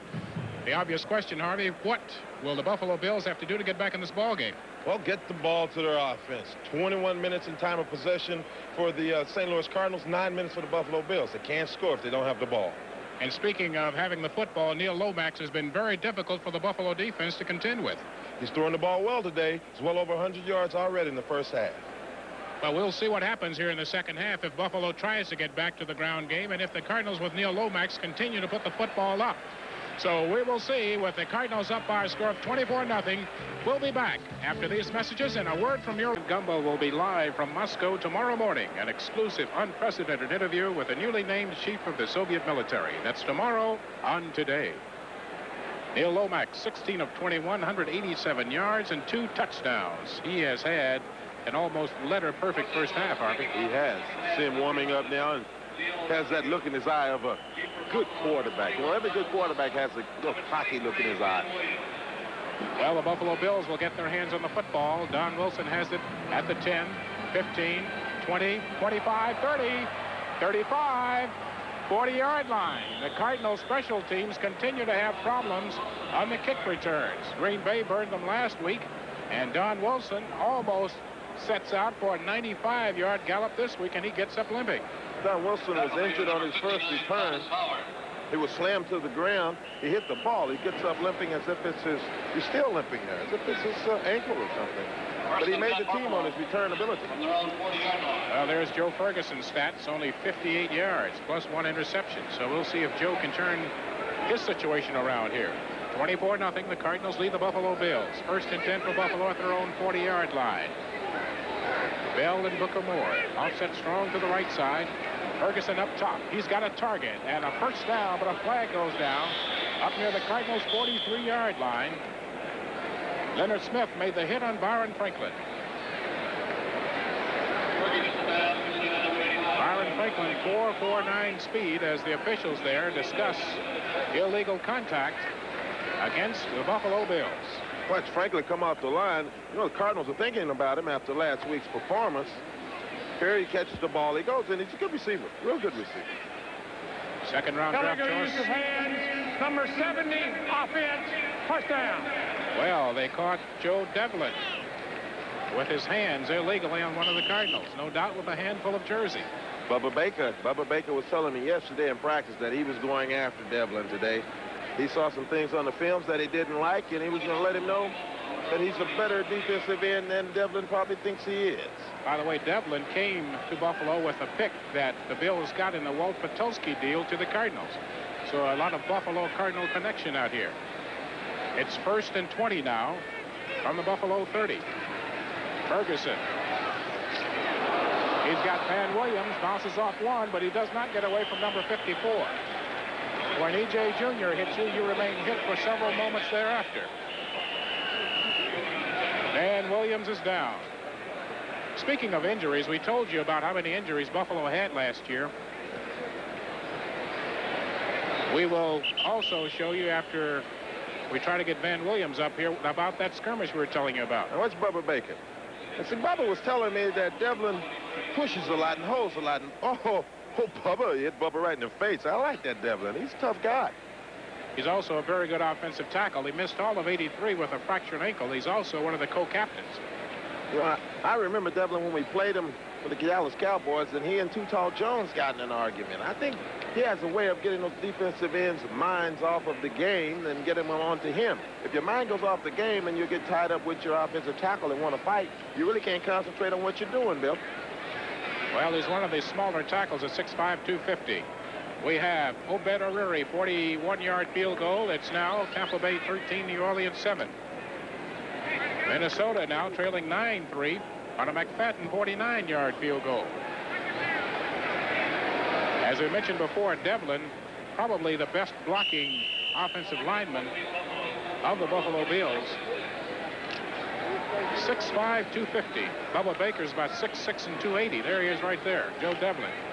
This should be an interesting play here. Yes, to say the least. 2nd and 14. You don't think Bubba's going to try to get even, do you? We'll see. There's Ferguson being hit, getting away, still on his feet. Hauled down by Curtis Greer. Boy, did they ever have some heat on him. Curtis Greer had 16 sacks last year, and it was Curtis Greer making the sack. Joe Ferguson in that shotgun position. You see him drop back. He's already 9 yards deep. He drops back, gets pressure there, pressure there. Here comes Bubba Baker up the middle. Now watch this great tackle. Curtis Greer just grabbed jersey. Very strong defensive end. He took him down with a jersey. Curtis Greer's wife, by the way, is his agent. Well, I'm serious. Aren't most people's wives their agents? I mean, officially. It's now 3rd and 21. Good point. That will prevent any domestic violence around the National Football League. And it is too short for the intended receiver, Byron Franklin. And a flag is down. Joe Devlin is around the flag, too. And Bubba Baker says, how about that? Joe Ferguson says, not again. Let's check the call here. Holding Number 70 offense. Penalty is declined. 4th down. Should I get you some antacids, Mr. Martin? Oh, the Dallas Cowboys. Oh, New York Giants, 28-0. Phil Simms must be having an excellent day. Yes, he is. 4 turnovers by Dallas. 18-yard pass from Simms to Zeke Mowat. John Kidd will punt it out of here. To Stop Mitchell, trailing 24-0, 13-18 to go, 3rd quarter. Good punt. But takes a Cardinal bounce out of bounds at the Cardinal 43. So that's where the Cardinals will put the ball back in play as they lead the Buffalo Bills here in St. Louis, 24-0. Peters, the Cardinal defensive coordinator, they call him Sergeant Rock. It's like that famous investment firm. When he talks, everybody listens. The sergeant is firmly in control of this defense. I was listening yesterday when he was talking. Well, he brought the Cardinals to the top of the list in the sacks. Cardinals 1st down. O.J. Anderson, Charles Romes.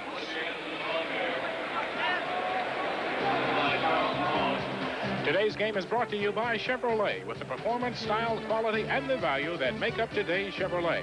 By Stroh's and Stroh Light, fire brewed for smoother taste. And by the Rico Corporation, makers of automated office equipment and cameras. Bill Wilkerson, Harvey Martin. 2nd and 13 here in St. Louis for the Cardinals. Leading the Buffalo Bills 24-0. That's Neil Lomax bending under center. He has Earl Farrell and Stump Mitchell behind him on the 2nd and long play. Doug Marsh in motion, reverse motion. That's Stump Mitchell. And Stump gets all the way out to the 46-yard line. Again, that inside give with the fullback as the lead blocker. Don Wilson, who's been a very busy man, makes the tackle again. And one of the Cardinals gets up very slowly over there. I guess he just had a shoe problem. So that has been the most effective offense for the St. Louis Cardinals when they run the ball today, is that lead blocker coming in. Stop Mitchell, though, it's a very strong running back. If you notice, people bounce off of his upper body, and he keeps moving with his lower body. Completely strong running back. Reminds me a lot of Mercury Morris, formerly of Miami. 3rd and 7 out of the shotgun. Lomax needs a target. And he's got one. 1st down. Patilli out to about the 42-yard line. If there is a hole in the secondary, Gary Thompson made the tackle. That man will find it. You know, Tilly was the leading receiver until Roy Green came along, as we take a look here. St. Louis also uses the shotgun, and Neil Lomax is having a better success at it than Joe Ferguson is this afternoon. Pat Tilly was just waiting on the football. Pat Tilly is a very good story. He and Joe Ferguson are friends. They own an airplane together. I wonder what they'll talk about the next time they fly. Probably dropping Tilly out of it, as far as Ferguson's concerned. 1st and 10 on the Buffalo 43-yard line. Lomax again. That's O.J. Anderson on the screen to the left side. And O.J. is corralled at about the 39. He had Terry Steed out in front of him on the safety valve over here, but you know what that was? That was the downfield, upfield option. He had Roy Green deep downfield. If he's single covered, he'll go there. If not, he looks back to the screen, the safety valve on the short side, and apparently there was double coverage on Roy Green deep. There's a Buffalo Bill player injured on that play. Boy, they've had some problems. It looks like Charles Romes. So, with the score, Cardinals 24, Buffalo nothing. We'll be back to St. Louis in just a moment. Case Stevenson had injury problems last year, hasn't begun, but at least he's trying to do something about it. Yeah, he hired Jim Spiros as assistant weight coach for the Washington Redskins. He hired him and built a new indoor practice facility for the bitter cold in Buffalo, and he hopes this will help his team out as far as injuries in practice time. Cardinals 2nd and 6 from the 39. Cedric Mack is checked in wide to the right side. Pitch to Stump Mitchell. Looking to turn the corner and gets close to the 1st down. Well, the Buffalo Bills certainly pursue very well. New England now trailing Miami 21-7. Marino, what a year he's having already. A 15-yard pass to Mark Clayton. He's already hit Duper and also earlier As we told you about it in the pregame shot, that Marino to Cooper combination is just lethal for secondaries around the National Football League. Yeah, we were looking at Stump Mitchell, number 30. Stump Mitchell's real name is Livonia Mitchell. I hope he doesn't hear that. But anyway, he's turning into an all-purpose running back for the St. Louis Cardinals. A la Joe Washington of the Washington Redskins. 1st and 10. He did get the first down at the Bills' 33-yard line. Lomax. Tilly. First down. Oh, is he hit at the 10-yard line? It was Don Wilson, that rookie, but Tilly beat him on the inside. First down near the 10-yard line. If they mark it on the 10, it'll be 1st and goal. And that's what it is. You know, Lomax is a very confident quarterback right now. Throwing to Pat Tilly with this reception. This is his 5th catch of the day for 79 yards. Now, he takes a good lick, but he has the ball in, right? The ball's already in. He gets hit, it's a good lick. Pat Tilly's a tough receiver. Charles Romes was hurt earlier, but not serious. He'll be back in. Did you see that double team on Smurlus? Yeah. He has not been a factor in this ball game so far. We've heard Fritz Smurlus' name only on a penalty. That's right. 1st and goal at the 10-yard line. That's Earl Farrell. Down to the 3-yard line goes Earl Farrell. Darryl Talley in there on the tackle, but they are getting some blocking between those guards and tackles. Farrell has done that all day long. He is coming in for the retired Wayne Morris, as we said earlier in the show today. As we're looking at Fred Smurlus, who's probably wondering what's happening, because Farrell is getting most of his yards right where Smurlus is supposed to be. They are double teaming him and doing an effective job up inside. Going to be 2nd and goal at the 3. Let's see where they go on 2nd and goal. Randy Love and Stump Mitchell offset strong to the right side on 2nd and goal from the 3-yard line. Buffalo jumps offside, and the play is going to be called back. If they weren't drawn off, they're going to mark it at the 1.5-yard line, half the distance. Offside Buffalo. That is referee Tom Dooley making the call. Encroachment, number 75. Does that tell the game story or not? 2nd down. I'll tell you, the Cardinals, 340 total yards. The Bills, 66 yards. The Bills' defense has to get the ball to Joe Ferguson. I mean, there's no way that Buffalo can score unless Joe Ferguson has the football. They have to stop the Cardinals. So far, the Cardinals have had the football most of the afternoon. Farrell, the wing on the right side. Mitchell and Love behind. Mitchell, touchdown!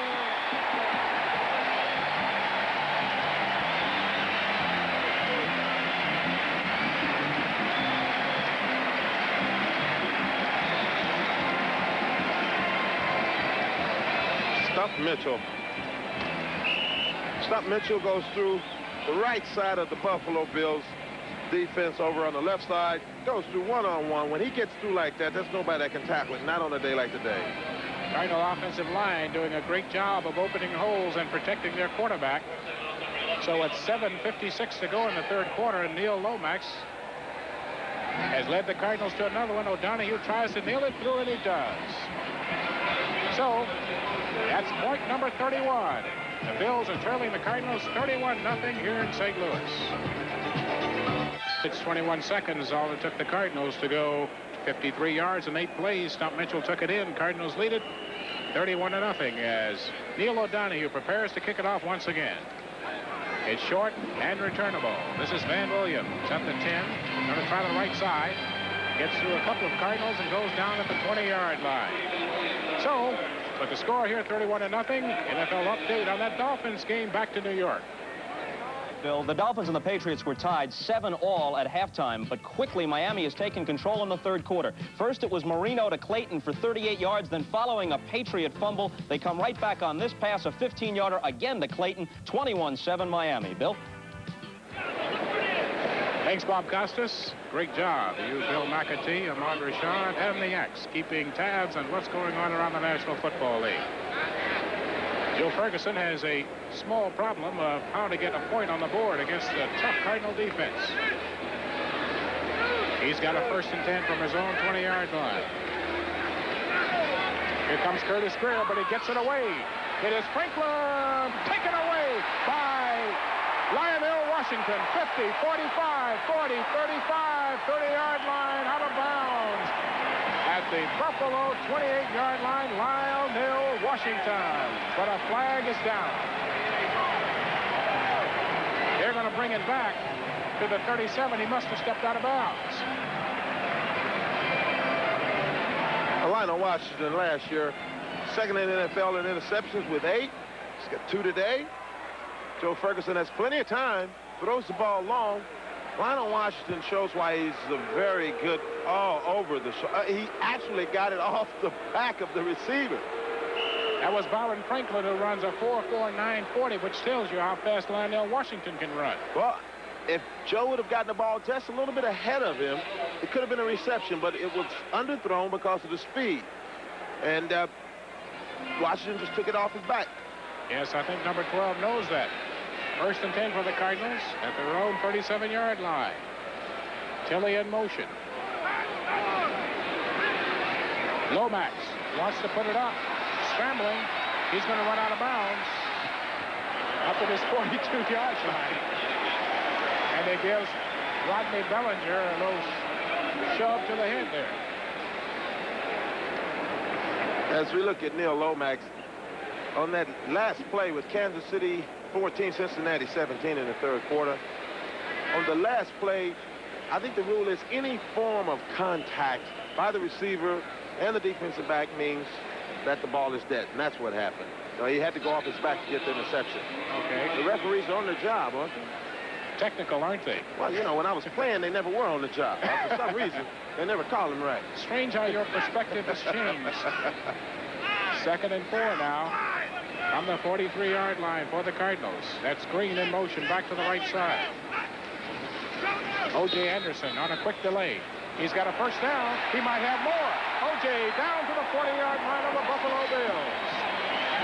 O.J. Anderson running up into a crowd and turning on a burst of speed.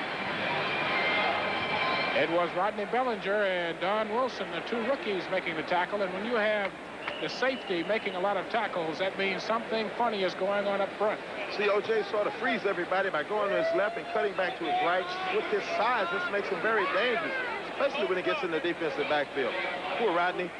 If Rodney doesn't have a receiver in front of him, he's got O.J. Anderson in his face. Rodney is getting some respect here this afternoon, I think, from the Cardinals. They certainly are seeing enough of it. Yeah, they are. First and 10. On the Buffalo 40-yard line. Lomax, screen, almost intercepted by Charles Rose. I have never liked that particular pass pattern at all. Well, it's a bad pass pattern, but you have to be a good quarterback with a good receiver to complete that pass.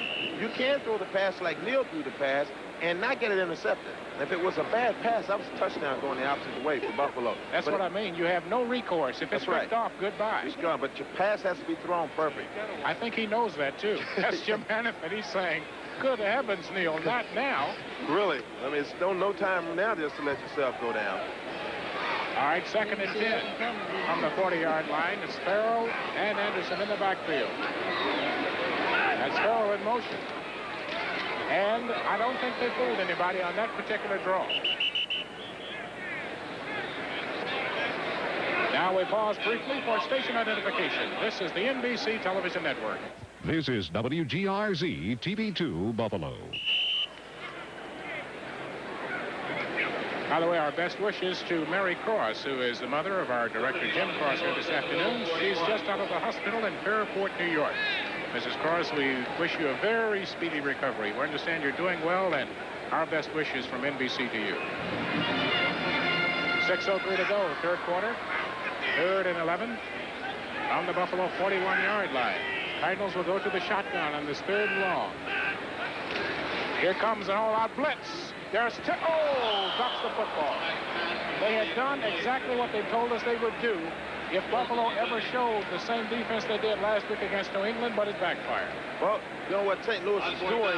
St. Louis sort of suckered Buffalo into that defense by using the one-back offense. Last week, folks, New England had a one-back offense. Buffalo moved everybody up into the line, stopped the New England offense cold. They saw that last week. The Cardinals decided to do it this week to throw the passes off of it. Well, they had the quick one to Tilley, but it was slightly behind him. As Carl Birdsong has his first punt of the afternoon, if you can believe that. 5:49 in the third quarter before he ever gets on the football field. Don Wilson will return it. All-Pro Carl Birdsong. Going to kick it away from him.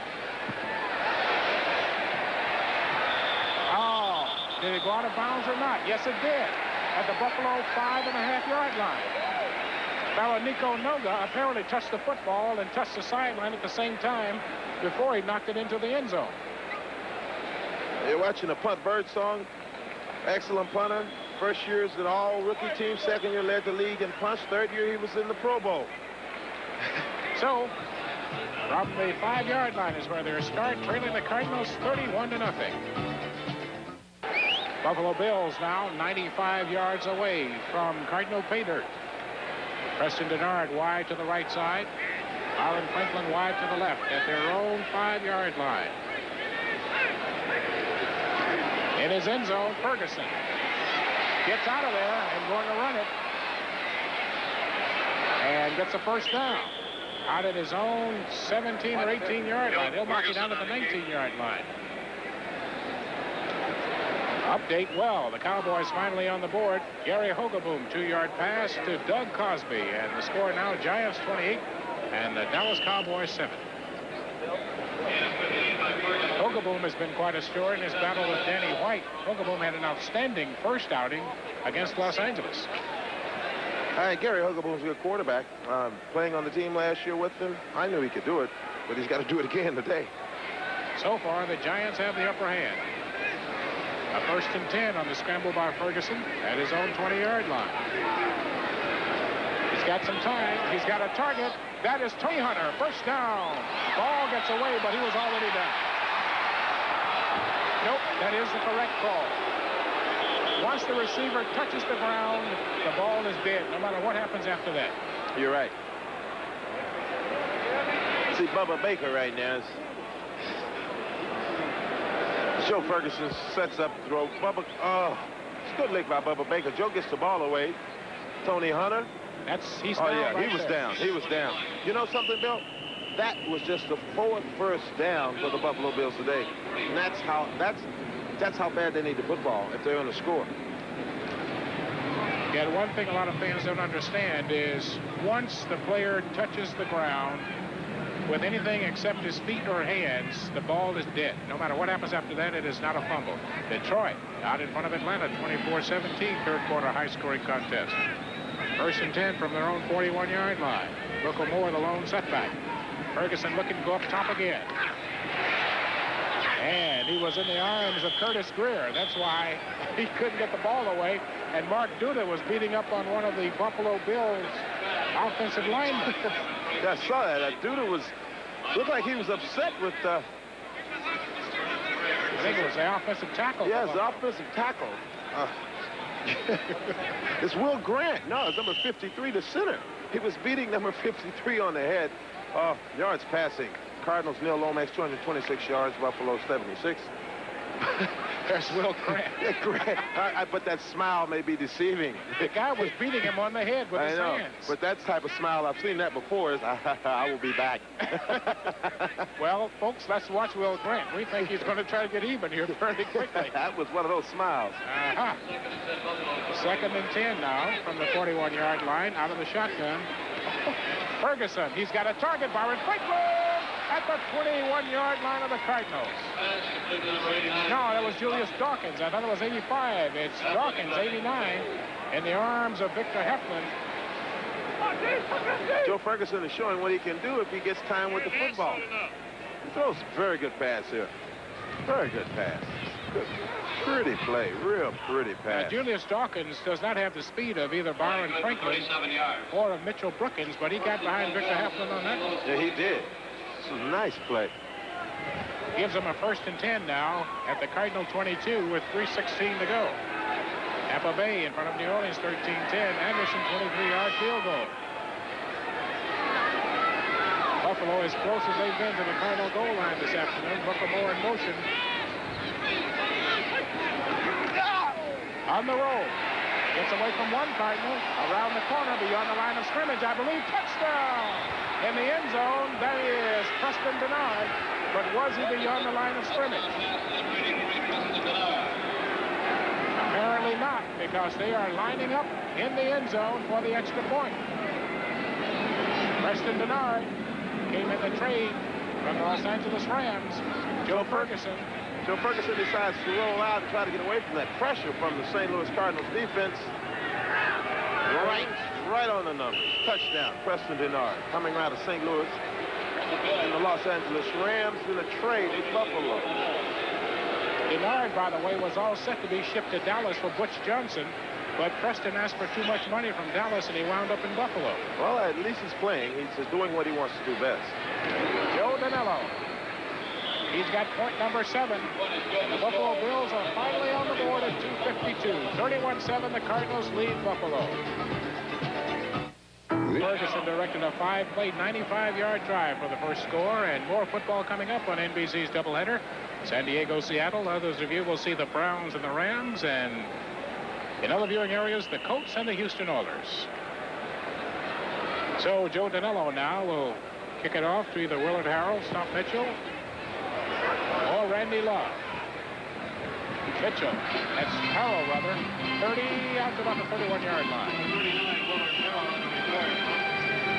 Now for more on the Kansas City Chiefs game, up we go to NFL 84 in New York. All right, Todd, what an impressive day for Neil Lomax. Another quarterback having a good day. Todd Blackledge in Cincinnati. He's brought the Chiefs back against Cincinnati. Carlos Carson beats Lewis Breeden. 19-yard TD pass. 21-17 Kansas City. It's a good one going on at Riverfront. Well, the Chiefs apparently have found themselves some offense. Blackledge subbing for McKinney with a broken thumb. Cardinals have it 1st and 10 on their own 31-yard line. Out of the eye. Anderson in motion. Lomax wants to go up top. Gets away from one. Flips it to Doug Marsh, the tight end. And Marsh gets to about the 38-yard line. Ben Williams made the tackle. You rarely see a tight end back there in that part of the backfield catching a football. Well, what happened was he was blocking. He was helping out on the pass rush and helping out the offensive tackles. We got an injured player on the field here. Looks like Rodney Bellinger. Oh, Rodney. Rodney's got a lot of attention today. Yes, he has. But he's also played very well, too. Oh, he looks like he's hurting, too. Oh, that's sad. Anytime you see a player moving like that, he's in some kind of pain. I've been there, else I wouldn't know. My feet have moved, too. Rodney, of course, played on the 83 national champions at Miami of Florida. They also have another player here from the championship team as you look at Case Stevenson. And that is the huge fullback whom we've not seen. Number 41, Speedy Neal, 6'2", 254, a la Pete Johnson. Yeah, big Speedy Neal. How did he get his nickname, Bill? Well, I can only tell you what I've been told.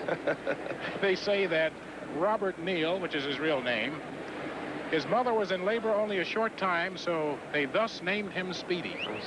Speedy's still getting there quick, isn't he? There is Speedy Neal right there. Hasn't been busy this afternoon. We'd invite you to join us on November 10th for horse racing's $10 million day, the Breeders' Cup featuring 7 championship races. And every race has a purse of at least $1 million. Truly the Super Bowl of horse racing, coming November 10th on NBC Sports. Cardinals, with 2:18 to go in the third quarter, leading 31-7 over Buffalo, have a 2nd and 4 from their own 37-yard line. Farrell and Anderson in the eye. Slot to the right side. Tilly comes out of that slotted motion back to the left side. O.J. gets the football, dancing for a first down. He's got it up to about the 44-yard line. Boy, he runs faster backing up than most people do going forward. As I said earlier in the telecast, O.J. Anderson has the ability to go sideways almost as fast as he can go forward. Lucius Sanford finally made the tackle. Gary Danielson had it again, an 11-yard pass to Leonard Thompson. Detroit 24, Atlanta 17. All your great running backs have that ability, Bill. If they don't have the ability, just having the ability to go forward is not enough in today's game. You have to go sideways, too, sometimes. Minute 26 to go. Anderson 17 carries, 69 yards. 1st and 10 for the Cardinals at their 44. Anderson gets the football again behind Earl Farrell. Running over Buffalo Bills to about their 48-yard line. Earl Farrell doing a pretty good job blocking out in front before Lucius Sanford and company finally caught up with him. Also, Jim Haslett in on the tackle, but those down linemen, especially Ken Johnson, have not been making many tackles at the line of scrimmage. No, they haven't, and there's a problem brewing right here. If the Buffalo Bills defense don't get the ball for Joe Ferguson and his offense, there's no way that Buffalo can score. Joe Ferguson did a marvelous job the last time. O.J. Anderson gets a hand as he comes out. By the way, Rodney Bellinger has a neck injury. They don't know the extent of his neck injury yet. As you recall, Rod Hill broke a bone in his leg earlier. They have some problems in the secondary. There's Stop Mitchell. He has some problems with Buffalo's defense. Holy smoke. Somebody really met him in the hole. That was our man, Marvelous Marv. Marvelous Marv, Eugene Marv. He's been all over the field today. Blocked the extra points, he's followed the ball well, and he's made lots of tackles. You see him at the left side of your screen, number 54. Now watch him. He comes through. He really knows how to go to the ball. Watch him center up. Oh, but that's the way a linebacker is supposed to hit. That's why the Buffalo Bills are very high on Eugene Marv. Perfect tackle. Well, that's the end of the third quarter. The score, St. Louis 31, the Bills 7. We'll be back right after these messages from your local station here in St. Louis. With Buffalo trailing now by a score of 31-7. Harvey, what do you expect from Buffalo? Can they get the football back from the St. Louis Cardinals is the question. Well, they need to get the football back to give to Joe Ferguson. He did a good job with it the last series, and I'd like to see him get the ball more. Right now, the Cardinals have it, 3rd and 3 from the Buffalo 49-yard line. Out of the shotgun. Buffalo jumps offside. A flag goes. Stop Mitchell goes for the first down, so they're going to get it one way or the other. By the way, the plays are signaled in to Neil Lomax. They have 2 players on the sideline, or either a player and a coach. One is live and one is not. So when you see Lomax looking toward the sideline, that's what he's looking for. And Buffalo offside, so by taking the penalty, they pick up an extra yard.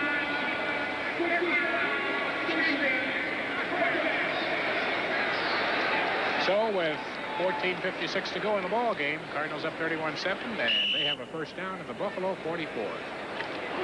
Haslett wanted to get the ball. He definitely want to get it back to Joe Ferguson, but he's got to stay on sides. Yes. That's real important to get the ball back. Cannot be detected in the neutral zone. Harrell and Mitchell in the eye. That's Tilley in motion. Lomax wants to put it up. He's going deep down the middle. He's got Douglas first down at the 9-yard line. In the arms of Charles Rome, the tight end out of Michigan, got free, and they will mark him down right outside the 10-yard line. Doug Marsh. Doug Marsh has spent most of the day blocking and helping out the offensive line. Lomax looks everybody off and goes straight down the middle to Doug Marsh. Excellent catch. Excellent over-the-shoulder catch. Doug Marsh is an unsung receiver here with Roy Green and Pat Tilley here. Doug Marsh does his job very well.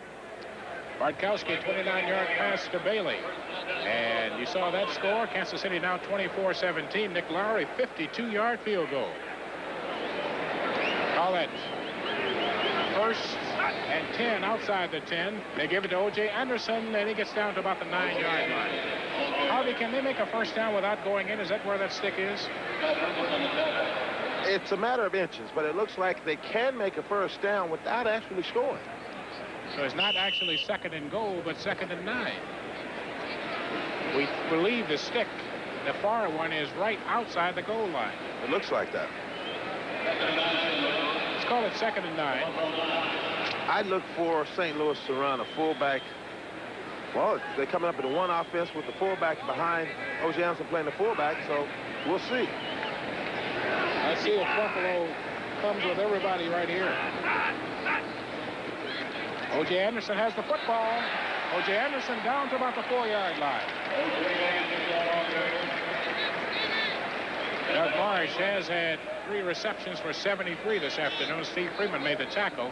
Last year, Marsh had 32 receptions, 421 yards, and 8 touchdowns. What St. Louis is doing with O.J. Anderson back in the one-back offense, they're thinking that Buffalo's going to put everybody up on the line, but I think Buffalo has gotten away from their practice because St. Louis has hurt them with passes on with the one-back offense and hit them with the running plays. They've hurt them also with the one-back offense. O.J. Anderson's a different runner. It's 3rd and 3 now from the 4-yard line, so they can get a first down without going in. Now Lomax spots something and calls a timeout. I think he had run out of time on the 30-second clock is what happened. There is the score. Lomax heads to the bench. 31-7 St. Louis. There's Rick McIver, number 14. He's a rookie out of Texas, number 3 draft choice. And behind him, number 12, Kyle Mackey. 2 rookies backing up Neil Lomax. And number 12 on that, Kyle Mackey from East Texas State. Where? East Texas State. Don't worry, that's where I'm from. Oh, that East Texas State. Where in the world is that? That's ours at Commerce, Texas. Way to go, Kyle. Look at the game now. Don't go to sleep, buddy. You guys in East Texas are real low-key, aren't you? Well, you know how it is. Yes, I do. Take things slow and easy in Texas. You can't go to sleep leading 31-7. What's going on here? If you're third-string quarterback, you can. 3rd and 3 for the Cardinals on the Buffalo 4-yard line. Marsh in motion. Back this way. He wants to put it up. And Marsh was intended receiver, but Charles Romes wants a piece of number 80's action out there.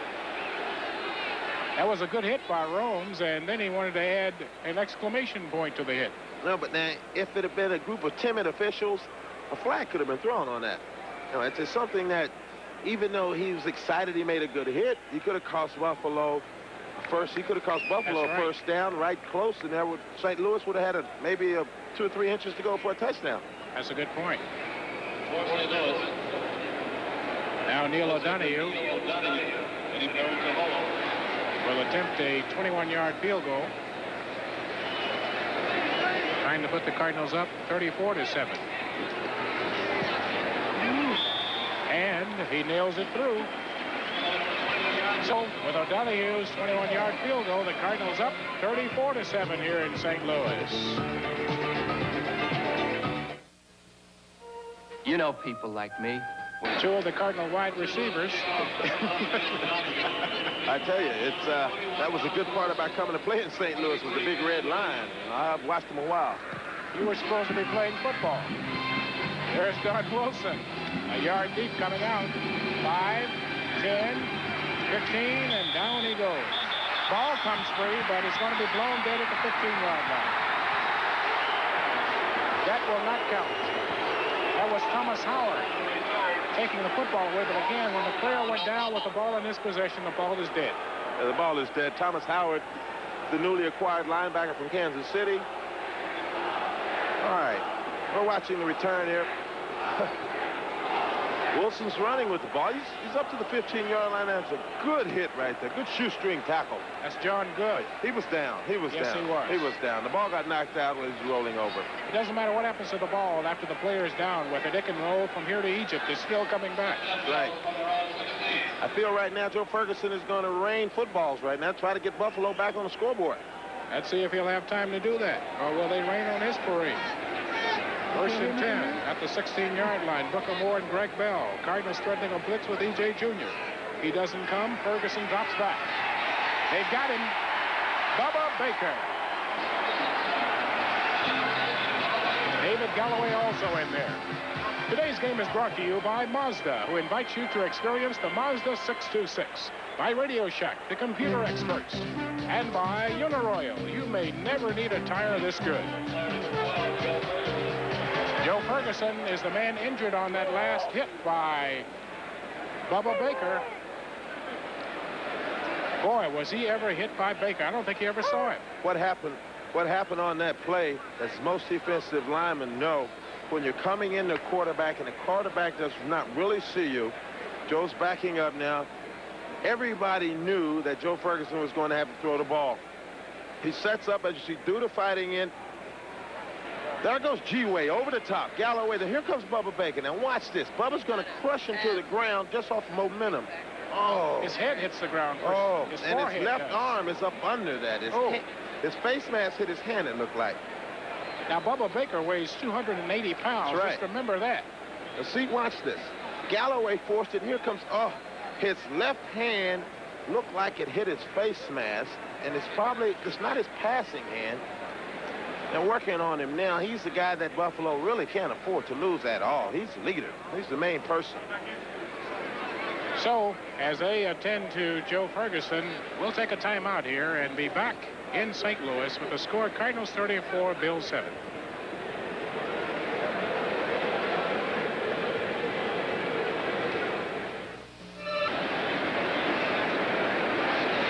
You know, Harvey, it's ironic, as a defensive end or a defensive tackle, you spend all day trying to get to the quarterback, but you never really like to see a good competitor get hurt.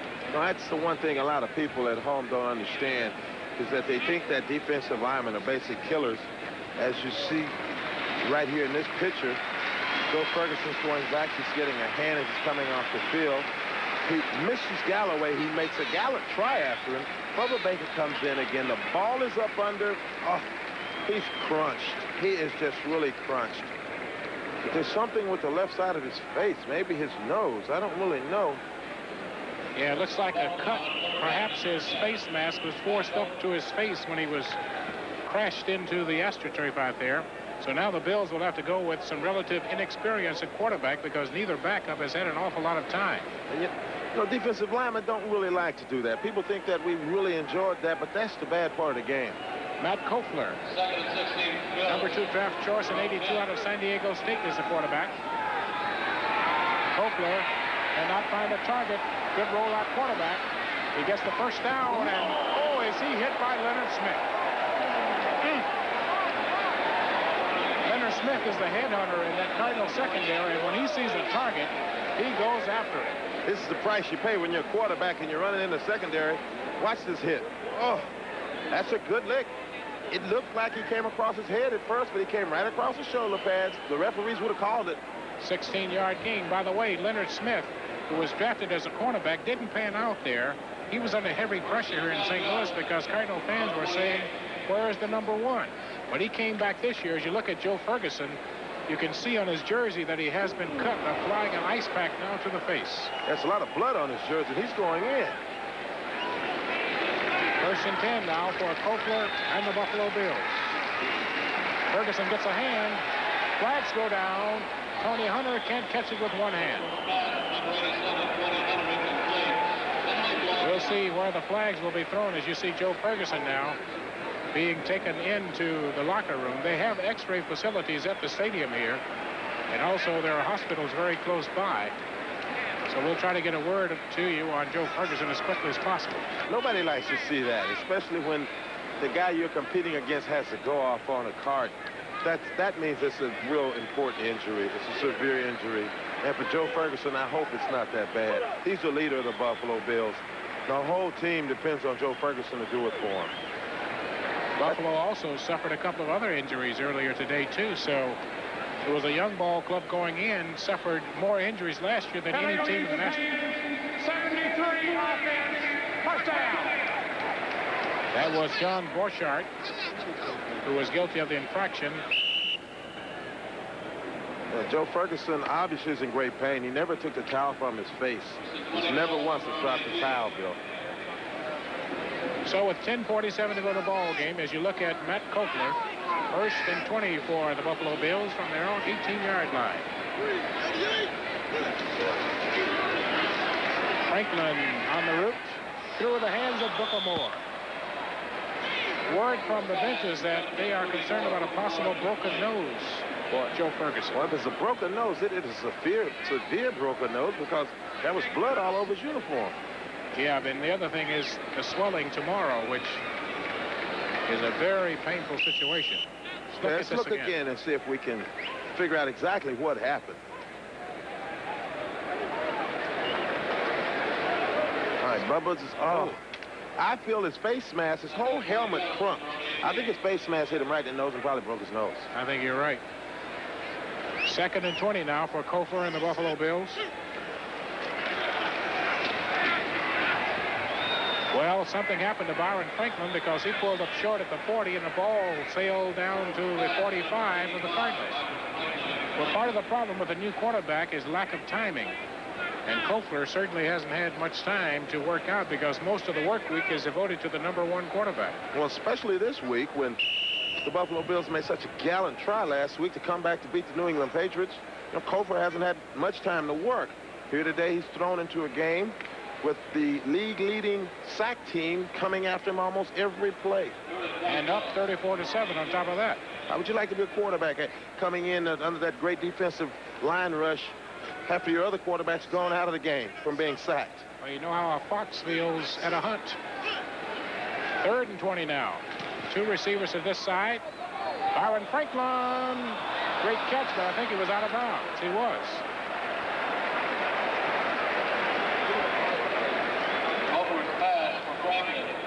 Franklin caught the ball out of bounds. So he was out of bounds. Franklin got away from both of the Cardinals, Wayne Smith and Victor Heflin. I have to believe that Joe Ferguson would have connected on that play there. I mean, he's out of the game now, but that's his type of pass. Yeah, the receiver was there. Now Stump Mitchell will stand at his own 42 for the punt from John Kidd. He tumbles it. Mitchell will let it bounce, and he gets a Cardinal roll. Buffalo picks it up. The player has to pay for the indiscretion. Now tempers flaring out there as the official tries to get a hand on the situation. Temper's a little short right now. Stump Mitchell wanted to get a tackle. You know, he returns the balls, he runs with the balls, and I guess he wants to tackle people too. That was Justin Cross who got involved in a little fisticuffs at the end. So we'll be back here in St. Louis in just a moment. Cardinals leading 34-7. Hi, Mike. That's the time remaining in the football game.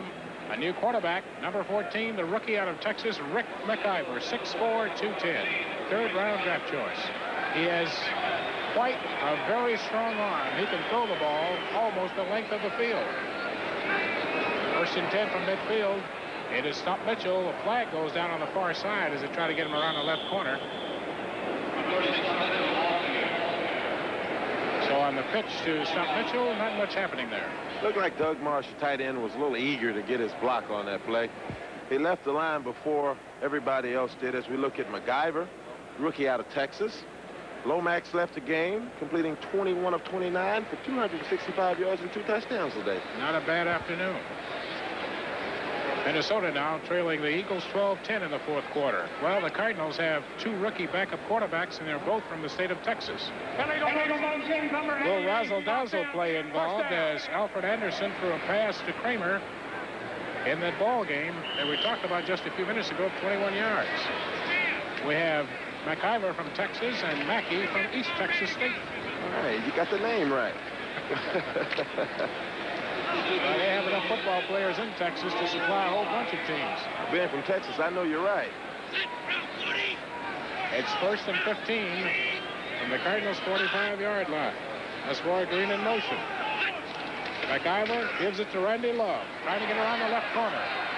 And gets down to about the 49-yard line in Buffalo.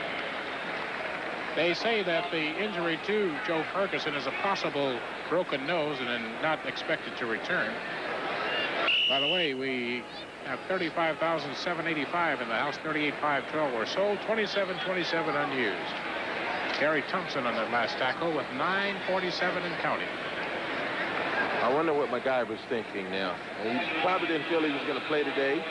And he's going in, he's running the ball a lot. He hasn't thrown a pass yet, which is a safe way to do it. Well, with the Cardinals leading 34-7, they'll only throw, I think, when they absolutely have to. And he barely beat the 30-second clock in getting that ball off to Stump Mitchell, and Stump gets close to a 1st down. There was 1 second on the clock, the 30-second clock, when that ball was snapped. Stump Mitchell, Randy Love, as we're watching Stump Mitchell and Randy Love, 2 very good backs. Randy Love is more of your blocking back. You can follow him. If you follow him, he's going to go to the hole to block for the running back. Stump Mitchell is just showing everybody what he's becoming, which is an excellent running back for the NFL. So you're saying if I'm playing linebacker and they're in an I formation, I should follow the fullback because he'll tell me where the running back is. That's true on some plays. I didn't think it was that simple. No, it's not that simple. 3rd and 1 now from the Buffalo 41-yard line. McIver keeps it himself and is going to get the 1st down and out of bounds. He's chased over there by Don Wilson, who may have hurt himself looping over the bench over there. Now, he's okay, but, man, I'll tell you, Wilson has been all over this field this afternoon. I'll tell you, there's a problem when you're chasing a quarterback and you really want to get a good lick on a quarterback, especially in a situation like this. Buffalo's way down in points. As you see Wilson's coming, I'm going to get you. But he forgets to slow up, and he's blocked by the bench. Well, that's great. Oh, I don't know. He might have been hurt a little bit on that. No, I think he's okay, but look like one of the tumblers out in Los Angeles. Boy, he's got to be careful about that. Well, at least they had a mat in Los Angeles. Very true. This is not exactly a mat here. 8:32 to go. 1st and 10 now from the 37 on the scramble by McIver. And he's going to throw it. And guns it through the fingertips of Roy Green. Almost took his fingers off. Oh, it's a strong pass. McIver's got a strong arm on him. Roy Green probably hasn't caught that many passes from McIver, especially in practice. He's probably always catching from Neil Lomax. Right. Well, you see, with 4 years, Lomax has the touch. McIver sees a receiver and tries to subtract his numbers. Well, he's definitely, if you don't catch the ball, you won't intercept it either. No. Nobody wants it when he throws it. You throw it that hard, nobody wants the ball. Jim Hart had that problem when he was a Cardinal quarterback, as a young quarterback, putting too much mustard on it. He finally got the touch, too. 2nd and 10. That's Marsh in motion. Scott Mitchell has the football and got room to run and draws a crowd down at about the Buffalo 31-yard line. Right before that play, Bill, you saw the Buffalo Bills linebackers kind of creep up into the offensive line. Now, you don't have to be a rookie quarterback to see that. People at home can see that. That was a blitz. They picked the blitz up very well, and Stump Mitchell just came right through the line. Now, what it means if you're thinking offensive strategy, if they're blitzing, it's single coverage in the secondary. And if you can get a quick slant or a quick out to one of your receivers, 9 times out of 10, they wind up in the end zone. You're right. Sometimes you have a running play, a quick hitting running play like the last one, and you're gone. Right. 3rd and 5 now from the Buffalo 31-yard line. Stump Mitchell and Randy Love are the split backs. And Louis Sharp moved before the ball was snapped. Or did the 32nd clock elapse? One or the other. Louis Sharp moved before the ball was snapped. That's what it looked like to me. False start, 67, offense, 3rd down. You know what happens, Bill? When a new quarterback comes into the game, the offensive linemen are used to hearing the regular quarterback, his rhythm, his snap count, everything that he does. And when a new guy comes in, he has his own rhythm, his own way of calling the snaps, and his own way of screaming out his authority as a quarterback. Sometimes that makes the offensive lineman uneasy. 3rd and 9 now from the 35-yard line. McIver will operate from the shotgun for the first time in his professional career. Here comes plenty of pressure from Smerlis. He gets away from him, and another one, and he's still running with the football. Smart move, Rick, because there was Gary Thompson about to cut him in half. The first time we saw Fred Smerlis in the backfield today. Very true. It really is. Smerlis is, great move. Did you see that spin from number 76, Fred Smerlis? He's coming in, he just was going too fast. That happens a lot as McIver scrambles out with those great rookie legs. He has the ability, but that happens a lot, folks.